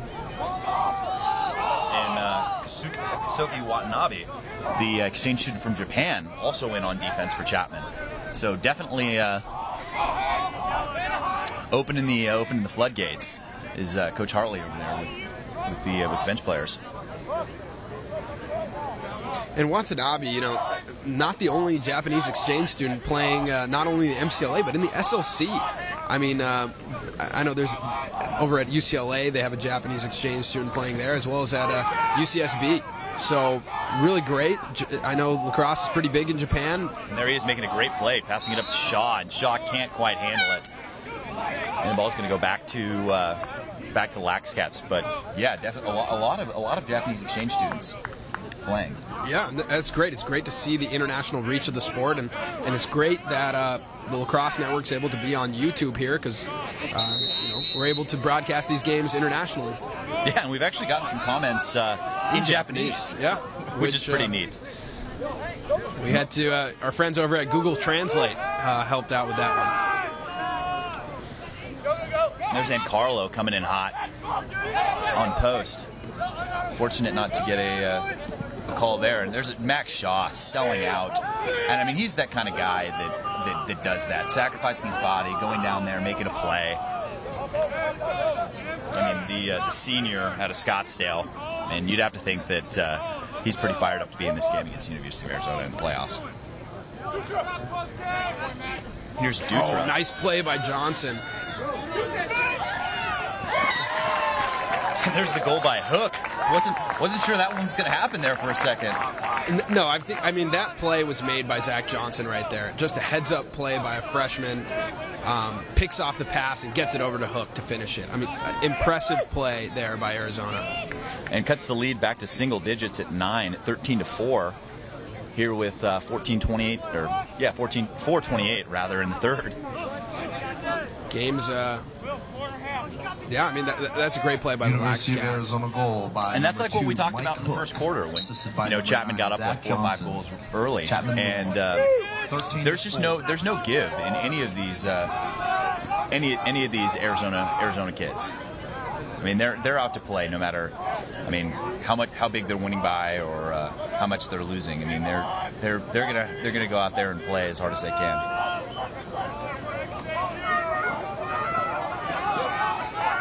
Here's Stanaback. He's working on Van Slown.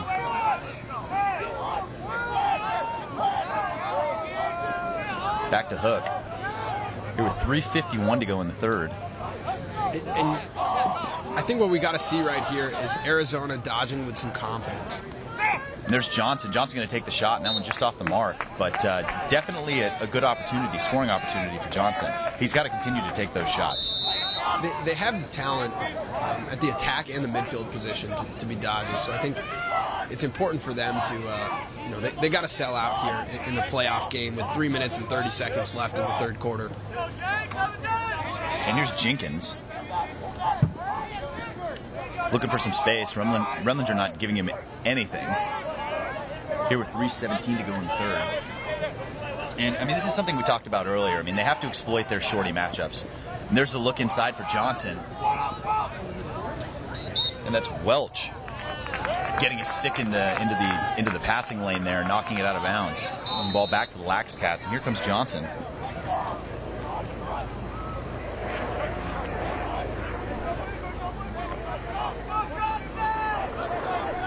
Dutra throwing some pretty heavy lumber there on that check, catching Johnson in the stomach. And that one's sounded like it might have hit him in the helmet. We got a flag down here. And that's looks like what it is. And then Chapman able to get the ball before Welch can catch it. So it's going to be a hold going against the Panthers. Going to get another look at this Lax Cats man up. But I mean, solid D. 30-second technical hold on Zach Dutra. Just a reminder that the rest of the SLC tournament will be broadcast here live on the Lacrosse Network, so make sure to tune in tomorrow for the D2 semifinal games, and tune in Sunday for the championship games. We'll see the winner of this game take on the Arizona State Sun Devils at 2:30 Pacific time on Sunday, so make sure to tune in. Yeah, and I mean, at this point, you'd pretty much have to think that's going to be Chapman. And I'm pretty excited for the Chapman ASU matchup. I mean, the way that ASU is playing right now, I mean, it's anybody's ball game. And there's Calissimo also making his first appearance of the game, along with John Ulrich, who's going to start with it. He's looking for Welch on the backside there, and just couldn't get that pass over, but Welch comes up with the ground ball. And Welch actually looking pretty confident out there. Yeah, we spent some time at Chapman practices, and Welch is a player that really impressed me when we were out there. Yeah, just a product from Jesuit High School in Portland. Real sports factory up there. And ladies and gentlemen, everything you see tonight on YouTube is through the eyes of the official video services to individuals, businesses, and organizations. By providing a quality product with impeccable customer service, the TVX goal is to grow their business one satisfied client at a time. Once again, that's TVX Video Services, the official video production company of TLN. And to answer a question here from Fins19, he asked if these teams have played each other earlier in the season, and if so, what was the result? These teams have actually not played each other at all. This is their first meeting.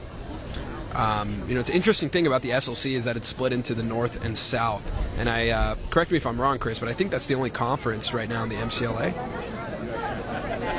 that has two divisions in it. You know, I'm not. I think that is true. I mean, there's a lot of. I mean, they have 10 teams at the D1 level, and 14 at the D2. And I mean, I think they're one of the only competitions that's big enough to actually need that. And I think it's actually great for the conference because you've got teams like, Arizona and, LMU that would be on the outside looking in if there weren't the two conferences in the 16 playoff format.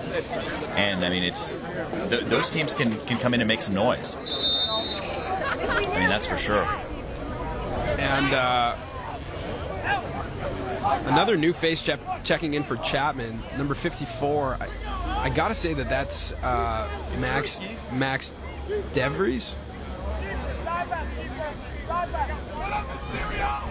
That's probably who it is. I mean, I think they're really throwing a bunch of curveballs at us right now. No one's wearing the right jersey. I want to say Ulrich is in on attack, but he's listed as a goalie. Yeah, I gotta say that's Max DeVries. I mean, I've seen him play before, and yeah, I know his style, so I gotta say that's him. I mean, we've been out there, packing up the stuff after the Chapman games and seen him ripping for, 30, 40 minutes after the game. Real determined player, and it's good to see him out there on the field and showing what he can do. Here, just 1 minute and 15 to go in the third quarter. Scalismo up to Zervas. Zervas, one of the only first two-line guys still on the field at any position for Chapman. And there's Welch. He's back up to...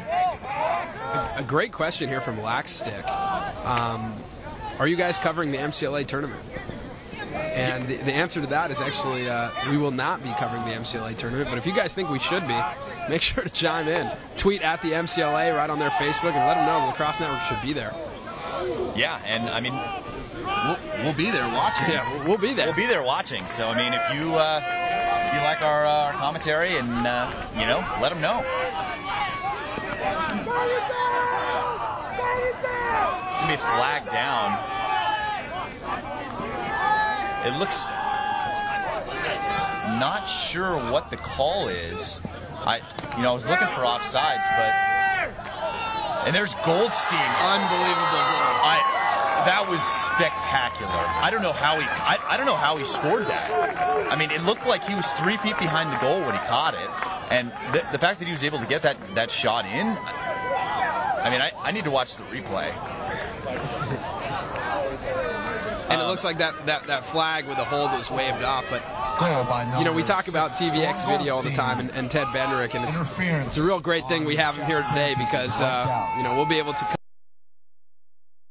see that one in slow-mo. I mean, that was an unbelievable goal there. And I mean, if Arizona's good for something, it's some highlight reel goals. I mean, if you haven't seen that BTB that Zach Johnson scored, I mean, it is worth your time. He pinned it right in the corner. And there's Bush trying to win it to himself. It's the official. This ball picked up by Miller. And that's going to do it for the end of 3. Chapman on top, 13-5. Chapman so leads. Stay tuned for the fourth quarter. Definitely some exciting lacrosse action, and definitely a closer game right now than we thought it would be earlier in the first half. So I'm Chris Marshall here with Samir Chaudhry. So stay tuned on Lacrosse Network for the fourth quarter. Coming after that spot. Somebody pull one near side. Yeah. Get that Walters on him. Look for the hedge. Yeah. Guys, good shot to go. Look for his hedge. Here it is, Max. I don't know yet.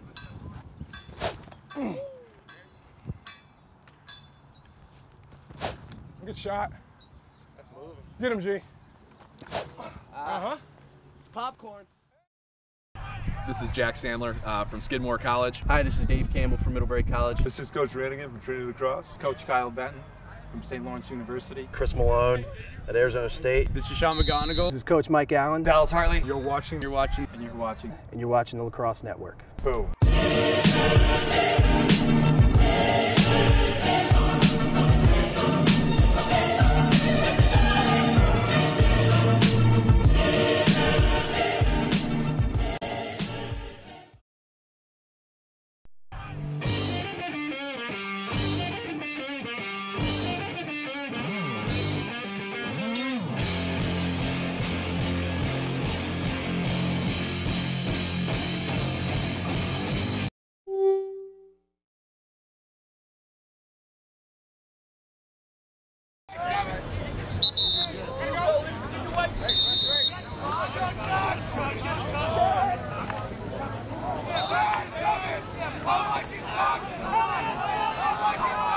Quick action in the fourth quarter. 5 seconds into it, already got a shot off. Yeah, and then that's it's Tucker Cohen taking a shot off, winning the face-off, and then going in and taking a shot, and that's right off the bat. Not afraid to do it. The junior out of Marblehead, Mass, and Mike Pelly joining us again, and we wanted to ask you about the question that we were asked earlier. There's a nice swim there by Charlie Evans. But the question that they asked, man, and there's Kalismo with the great handle, but 4 shots already in the first 40 seconds. I mean, these guys haven't seen much of the field this season, and really taking advantage of their field time right now. But in regards to a question we had earlier about the top MCLA teams going against the top D3 teams in the tournament. I mean, what are your thoughts? I mean, you obviously have a rich history in lacrosse and know about all the previous matchups that you've seen. Well, you know, it's interesting. I think nowadays the top MCLA teams, top maybe 3 or 4, would easily compete in the top 16 in NCAA Division III. And a lot of people out there are probably saying, I don't know what the heck I'm talking about, but those are folks who probably just aren't clued into what's happened in the MCLA, especially in the last 5-10 years. I know Chapman played Ithaca 5 years in a row, and I watched all those games. And one of those years, Ithaca was the top 5 team, and it's actually the year we beat them. I think we ended up either going 4-1 or 3-2 over those 5 years. So, Ithaca at the time was a perennial powerhouse in the Division III, and historically have been in that tournament. So you can't base it all on one game, but I can tell you that the level of talent out here, especially in the West, where MCLA rules more on the club side, and I'm very partial to Chapman, I can tell you that the type of athletes we have here are definitely at the Division III level. And we even compete with a lot of Division I schools for some of our recruits. Yeah, I know that I've seen a lot of those guys. You look at the Mike Claytons and the Mike Farinellis, and even some of the defensive players, and Connor Martin especially. I mean, you look at what he's been able to do at the professional level. I mean, scoring a hat trick in his first game, and I mean, those guys are definitely D1 talents. Yeah, it's fun to watch that, and I think, honestly, I think that the MCLA has earned the respect from some of the naysayers 5 years ago, and you also see some of these NCAA teams actually going into the MCLA now, and bottom line is they're great. The lacrosse is growing at the youth level, and there's not a lot of growth at the, especially at the Division I level right now. So a lot of these schools are reaping the benefits of it. Honestly, the thing that scares me most is, in terms of the MCLA, is some of these state schools that have 50,000 students, eventually they're going to have a recruiting class of 100 freshmen, whether they recruit or not, just because the saturation of youth lacrosse has grown so much, especially here in California. And it's actually quite exciting to see. Yeah, I know. And I mean, you've seen some of the, even from when I played there, I mean, some of the kind of humble beginnings that Chapman has, and the way that they've been able to grow into kind of a perennial powerhouse with 50, 60 guys on the roster is exciting. And you know, speaking of the roster, look where the kids are from. It's not just us, but especially some of the smaller private, especially the selective institutions like Chapman. You get kids from all over the world, and we even have a kid from Japan on our team.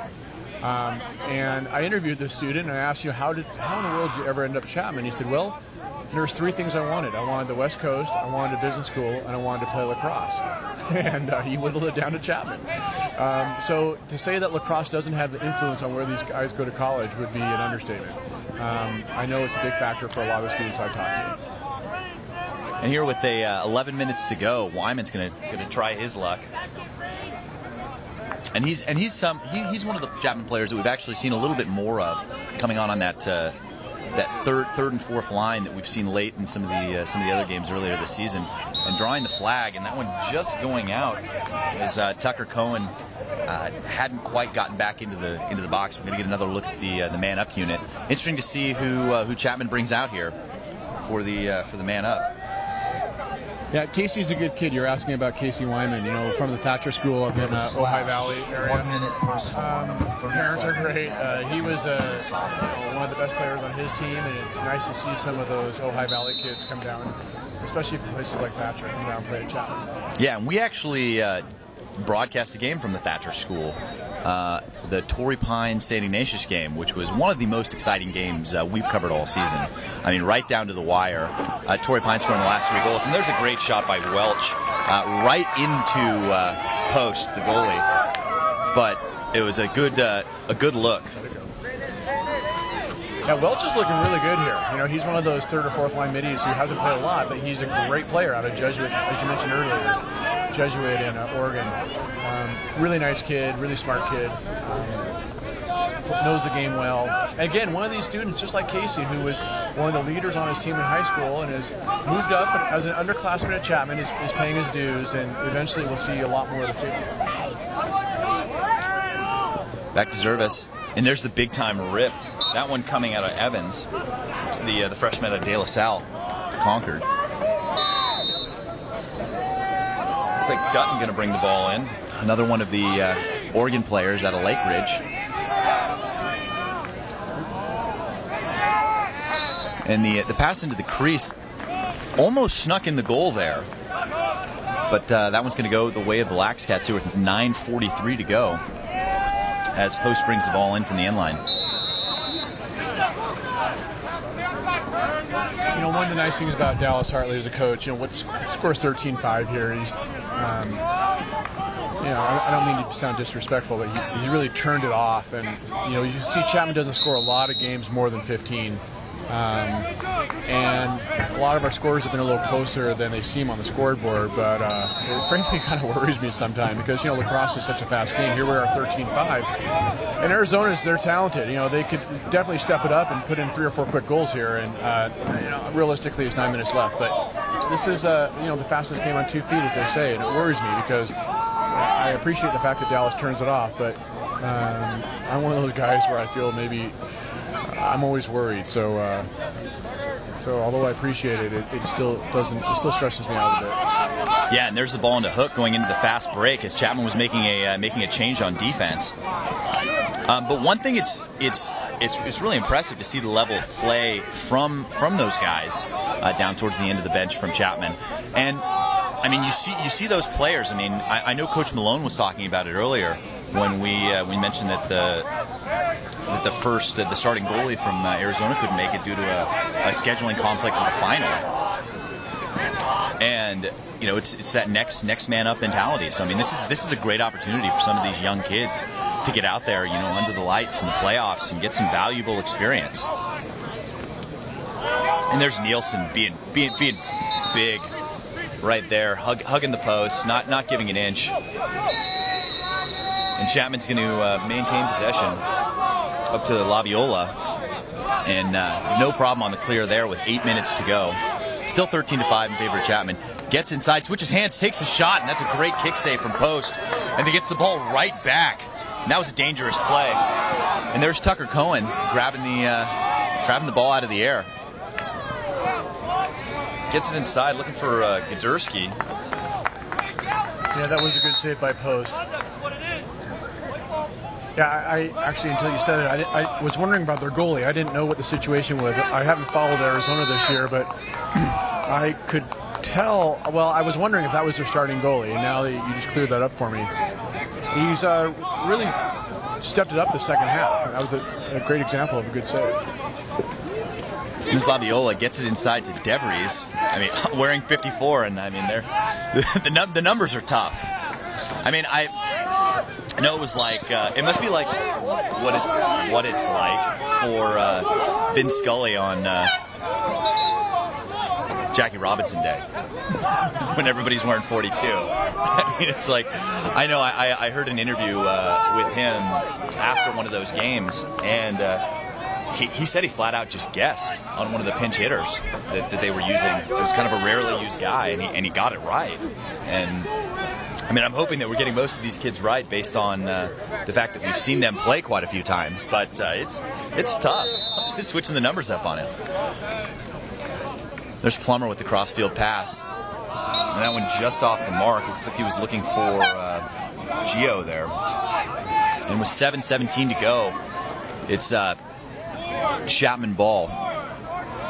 Yeah, Chris, I want to also give another shout out to TVX, just because, as I mentioned, I missed 5 games this year, which is really rare for me. And being able to watch a couple of these games online, and the quality of the broadcast, it's really great to see how much not only technology has helped our game, but also I know a lot of our parents who live out of state have been extremely appreciative of the fact that you guys are out here, and I know you're traveling a lot. Even that you mentioned up in Ojai Valley to cover that high school game. I know you guys had to pack up real quickly after the Santa Barbara game and hightail it down there to cover 2 games in one night. Yeah, we actually missed the first 5 minutes of that game, which was pretty disappointing. It was because it was 10 goals before we got set up. But I mean, we love being out there. I mean, we're doing what we love, pretty much living the dream. So I mean, we're happy that people enjoy watching us do what we love. Well, the quality of the broadcast is great, and you guys are doing a wonderful job. And you have an open invitation to come up to Chapman and let's get the camera set up. I know the TVX guys have been out there almost every home game for us this year. So we love the fact that you're there, and we hope we can continue that. Yeah, and that's why we like having Ted out here. I mean, Ted is I mean, we can see him right now, and he is in the zone, very intently watching it, and that's the cool thing about it. I mean, you get people out there that are covering the game that are lacrosse fans, and I mean, it makes a big difference because you can see the passion coming through in the way that the people cover the game. I mean, with Ted with his filming, and it's really great to have him. We're lucky to have him out there. There's the crossfield pass over to Charlie Evans there, here with just under 6 minutes to go. Yeah, that was Max Shaw who made that pass. Max Shaw also plays hockey at Chapman. One of our seniors, a great player. He's really a solid athlete, and it's good to see him out there. Max been switching off between attack and midi. Oh, there's another great save by Post. Yeah, Post. I don't know how Gleesmo came up with that. The ball's still down. And here's Plummer. Plummer probably going to go right into the break. He's got some real pace. He's probably going to throw a fake and go to the goal here. You called it. And I've seen him play before. And there's Baker able to get the GB there. And I know Plummer has yet to score a goal this season, but definitely wants to. There's too many guys in Arizona. The legal procedure. And that one stings if you're Arizona. I mean, you'd like to be able to close this game out, at the very least, playing crisp lacrosse. I mean, it's probably safe to say that this one might be a little bit out of reach, but I mean, like we said, we've seen these guys play a couple times, and they're out there selling out every single play.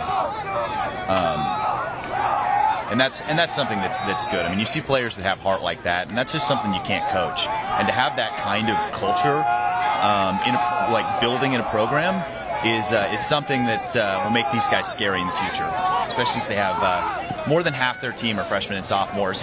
What a stick! Arizona's definitely not going to give up. I was over on the sidelines at about halftime checking up on AJ Rafter, the kid who got hit earlier, and I was walking by. There's a good cross crease pass. Oh, good goal. Yeah, and there's hook. I mean, that's fundamentals. That's something we've seen from them is how good they are on the fast break, and that pushes the lead back to 13-6. And but really disciplined play from their leaders on attack. 13-6.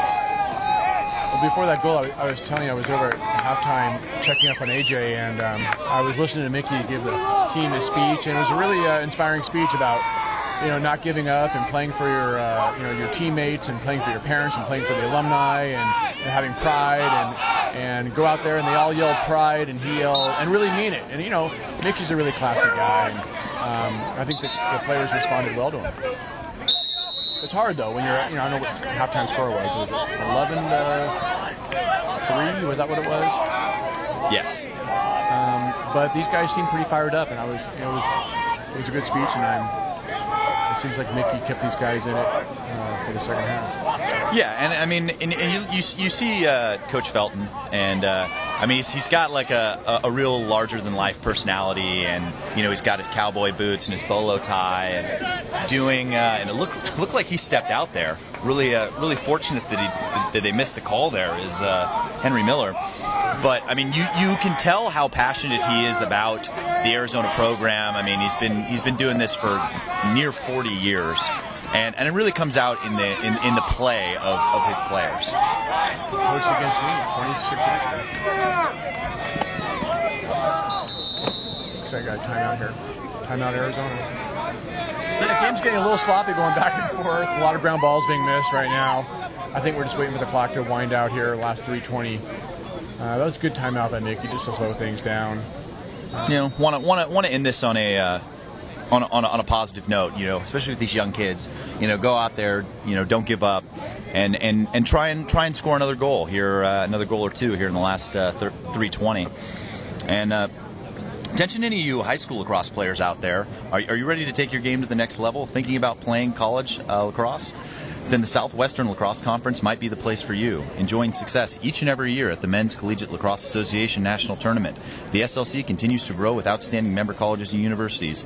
With 10 Division I and 14 Division II schools, the SLC highlights the outstanding educational opportunities afforded by some of the finest learning institutions in the Southwest and the entire country.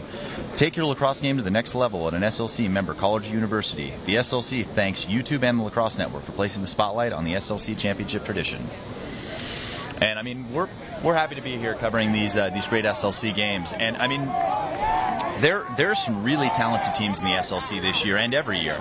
And it's really nice to see the kind of effort that you see from League President Matt Holman out here cooking burgers, enjoying the show, even though the team he coaches, San Diego State, is not playing. He still cares about what happens with the rest of the league, and that's always exciting when you see the kind of passion that people have for the success of this league and for the teams that are involved. Agreed. Matt he works tirelessly for the league, and we benefit from his effort. So what do you think about Sunday? I'm excited. It's going to be a really great game. I mean, if Arizona looked Arizona State rather looked really good. I mean, I think it's going to be a fantastic game, and I can't wait to watch it. I'm really excited for the D2 matchups also. I mean, it's really anyone's game. I mean, I have in mind that it's probably going to be between Grand Canyon and either Fullerton and Concordia. But I know Fullerton beat Grand Canyon and Concordia beat Fullerton, but lost to Grand Canyon. So it's a total toss-up. The whole playoff was decided on goal differential between those three teams. They were all tied. I heard it was really tight. Labiola kid bringing up the ball. Heck of a player who is one of these kids, like I was saying, he's paying his dues. He's really going to be a player to watch in the future. Wyman thinks about taking the shot there. Had a lane. Yeah, he slowed it down. I think Dallas he had some pretty strict rules about taking unassisted shots in the second half. That takes one right in the shin. And that feels terrible. That's one of the few things that actually feels worse, and that's a fantastic round ball as Cohen comes in and takes the rip, and that one just off the mark. Yeah, what happened to Casey there? Was it a thigh? Was it a shin, or was it a thigh? It looked like it sounded like a shin coming across. watching him limp off the sidelines. The trainer's taking care of him. He seems okay, but he's still got a little limp in his gait. This is, that's the frustrating thing with 2 minutes left in this game, and you got a game on Sunday, as it appears, and Casey's one of the, he's definitely one of the top 2 or 3 line middies, so he's still out there, and we need players like that for Sunday. So it's always frustrating in the last 2 minutes, especially as players get cold sometimes when they get injured like that. Absolutely. I mean, we definitely don't want to see anyone get hurt, and that's one thing that we were actually mentioning earlier about our coverage from the Santa Barbara game. Is you get a player like Alex Williams, who isn't like one of the traditional scorers, come out and have just a huge game. I mean, if you can go into the pit and beat Santa Barbara without having Andrew Clayton score a single goal, you're doing something right. Well, and thank you for broadcasting that game, because I was stuck at work watching it in my office, and Alex Williams with a hat trick. Alex was the Idaho Player of the Year, and we've had a couple of these states. We had the Nevada Player. We've actually had 2 Nevada Player of the Year come to Chapman, and then we had, of course, Alex was Idaho, and he's a big boy too, one of the biggest kids on the team. So for him to step up and get the confidence he needs, he is a player to watch in the future, especially at a game against Santa Barbara. Pretty exciting to watch that. Interesting how we just...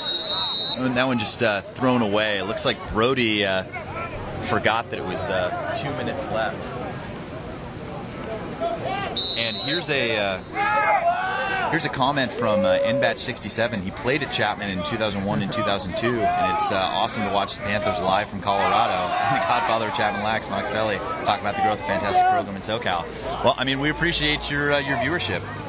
So it's got to be Nate. Thanks, Nate. And also Nancy Grubin chiming in. Nancy Grubin sent 2 kids to Chapman. Thank you, Nancy. And I know that Hank is also watching. Yeah, I talked to Hank earlier tonight. He was working. Nancy's a diehard fan, and she still watches us after both her kids have graduated. Matter of fact, going to one of her son's wedding later this summer. Timmy. Yeah, and it's been 5 years since either of her sons have played, because I know that Hank was in my class. Well, one of the things we do at Chapman, though, we really try to keep the parents involved and make it a family affair. We've always encouraged them to get involved, and we do a great job with the tailgates. And that's a fact. And the tweets as well. There are 900 followers on the Chapman Lax. And then thanks to you guys, we're also broadcasting more games, especially with our out-of-state parents. I can't tell you how often I get compliments about the effort, because not all of them can travel out here. So 1 minute left in this game. Looks like it's obviously going to be ASU and Chapman on Sunday. I'm going to have to make the road trip back down. Yeah, and just a reminder, if you can't make the trip, that the championship will be broadcast live on the Lacrosse Network. Be interesting to see if AJ Rafter's out here on Sunday. He took that big hit in the first half after scoring 3 goals. I went and talked to him after the hit, and the trainers are still doing some tests on him. And he seemed fine to me, but the trainers are they still need to do their due diligence, and he doesn't remember the hit, and seemed very coherent when I talked to him, but pretty worrisome when you take a big hit like that. It's a pretty scary situation. I mean, you'd have to think that they'll probably put him through the contest. I don't know how he snuck that one in there, and Warren Nielsen is not happy about that one. Mike Hook scoring another great goal. I mean, the Arizona Wildcats haven't scored a great deal of goals, only 7 this game, but I mean they've pretty much all been highlight worthy. If you can't score often, make sure they're going to be on the top 10. Yeah, that was a good goal. Cranked it low, a little interference between him and Warren. Warren looks a little disappointed. It's always disappointing to let another one in the last 20 seconds of the game, but give credit to Arizona. Could get another one here. Yeah, and like you were saying, I mean, I'd have to think that he probably won't be out on AJ? Sunday. Yeah, because I mean, I know that. I spent my fair share of time in the training room, and that's going to do it here. Chapman on top, 13-6. Going to be a matchup between Arizona State and Chapman in the Division I final. But He'll probably have to take the concussion test and see where he is that way. But I'd have to think with how coherent he was and how much he remembered about everything going on that he'll be good to go for South Carolina. Held Sunday. Yeah, I'm sure Westview High School. The championships will be fine. Sunday's probably questionable. Tomorrow at Westview. Well, hey guys, thanks for letting me pipe in here. I semifinals appreciate it. It's always nice to see you guys out here, and I've sing your praises enough. But I'll be back on Sunday, and if you need me, I'll be around. I'm sure it'll be a much closer game. This is. It's interesting to see that Santa Barbara, ASU, and Chapman, all three teams that will be in the Nationals this year. There's no doubt about it. All three of those teams really could go all the way. ASU played us earlier in the year, and it was a much closer game. And then, of course, we were up in the fourth quarter, and they did a 10-man ride, and we stuck a couple goals late that made the goal differential a little more separated than you would think. But the game was actually much closer. And, of course, with their goalie, Westfall, when he gets hot, he gets hot. Absolutely. I mean, that's something we've talked about on a bunch of our broadcasts is the parity in the league this year. I mean, it's really anybody's game. I mean, everyone has beaten everyone else. And you look at a team like CU who's been coming on strong late. I mean, CSU, BYU, Arizona State, Chapman, Santa Barbara. I mean, there's 6 or 8 teams out there that have a legitimate shot.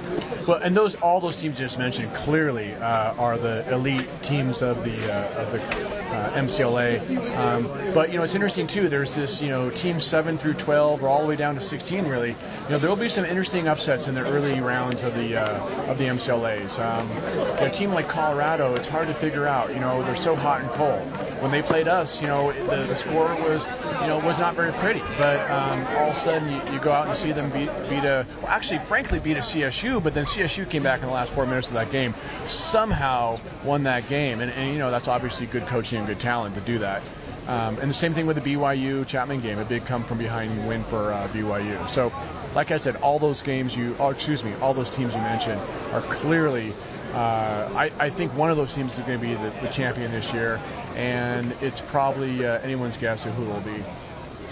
Yeah, I mean it's exciting. I mean I can't wait to get out there and see all the great action. And I know that CSU and CU played tonight, and the Rams came away with the victory 8-5, and will face BYU tomorrow in the RMLC championship.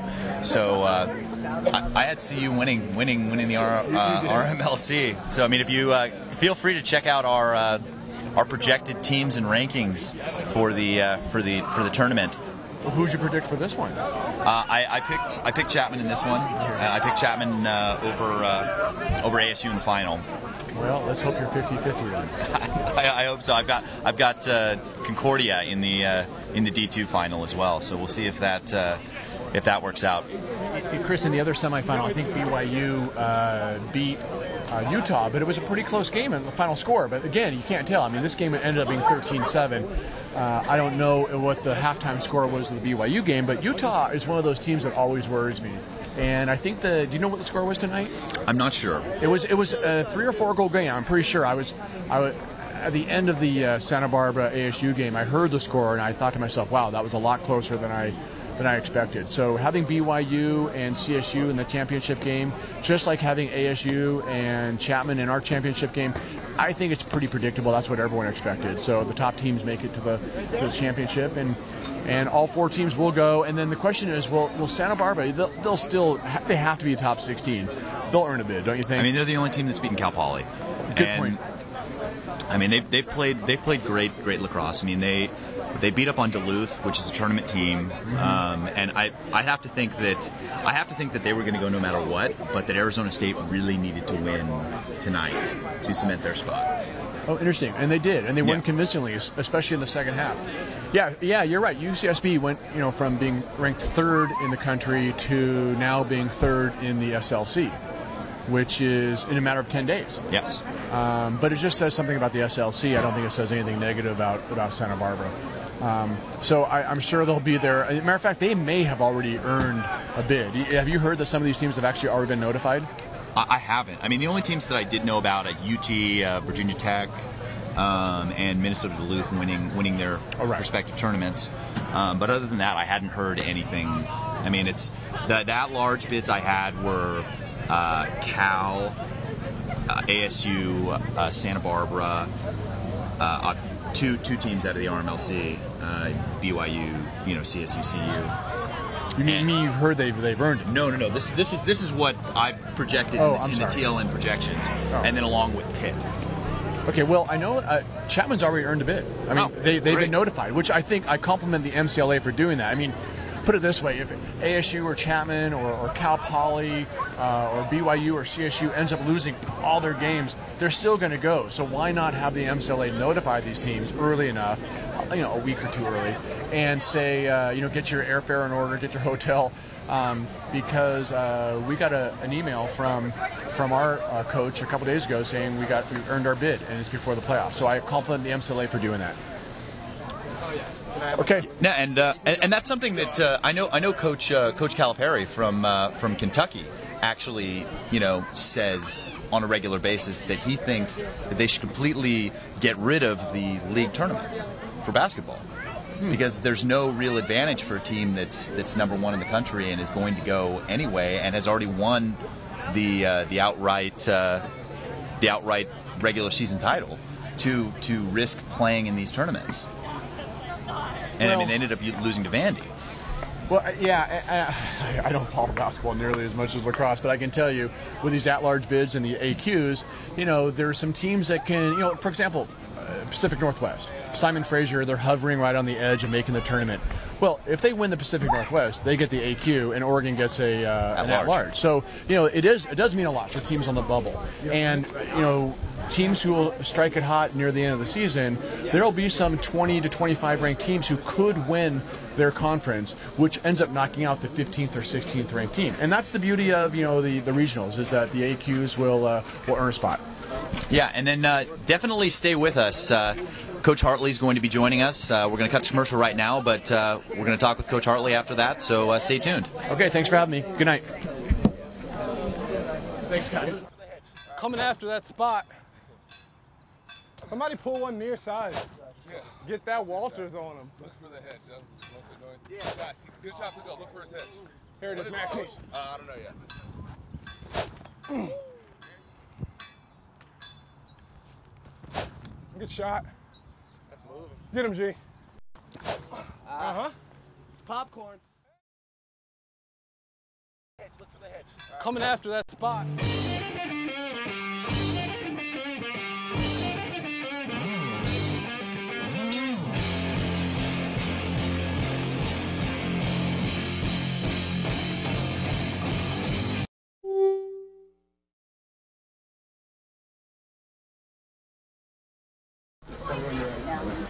Yeah, just look at or I mean, look at me. I mean, whatever's easy. Phone died.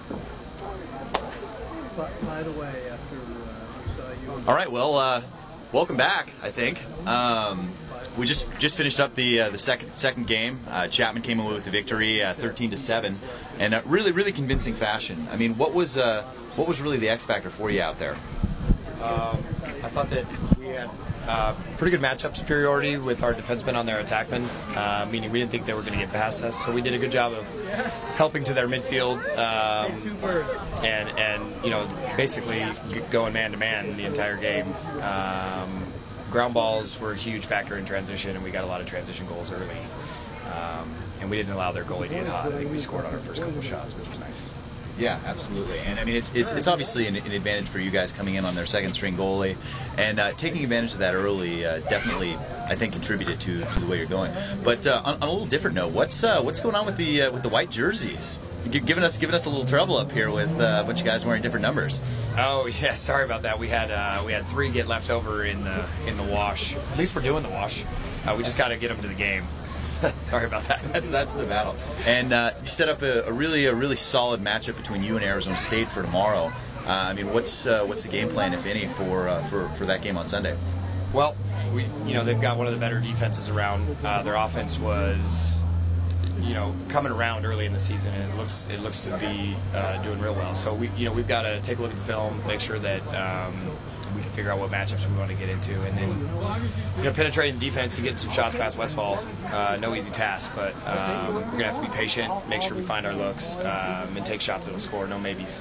Yeah, and I heard from Coach Pelly that you already got your invitation for South Carolina, so that's exciting. Congratulations! Thank you. And I can't imagine you're not looking forward to that. Yeah, well, it's not official, but we figured with our record and how we did in regular season, we would go ahead and buy the tickets so they wouldn't be more expensive later on. So we'll wait for Sunday, whatever happens, the seating, and then yeah, we'll go out to Greenville, South Carolina. I've never been there, so it should be fun to check it out.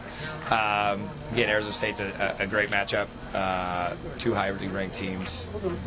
We were able to come away in the regular season with a win, but it was a good game all the way to the fourth quarter, as you guys remember, in the rain. So hopefully it won't be raining back on the turf at Westview. Yeah, well, congratulations on the win tonight. Good luck on Sunday, and thanks for joining us. I'm Chris Marshall here for the Lacrosse Network, and thanks for tuning in, and we'll see you tomorrow for some great D2 action. Get there. Very good. Thanks so much. Thanks.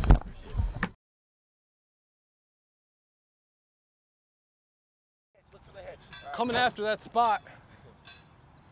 Somebody pull one near side. Get that Walters on him. Look for the hedge. That's what they're doing. Guys, good shot to go. Look for his hedge. Here it is, Max. I don't know yet. Good shot. That's moving. Get him, G. Uh-huh. It's popcorn. Look for the hedge. Coming after that spot. Somebody pull one near side. Get that Walters on him. Look for the hedge. That's what they're doing. Guys, good shot to go. Look for his hedge. Here it is, Max.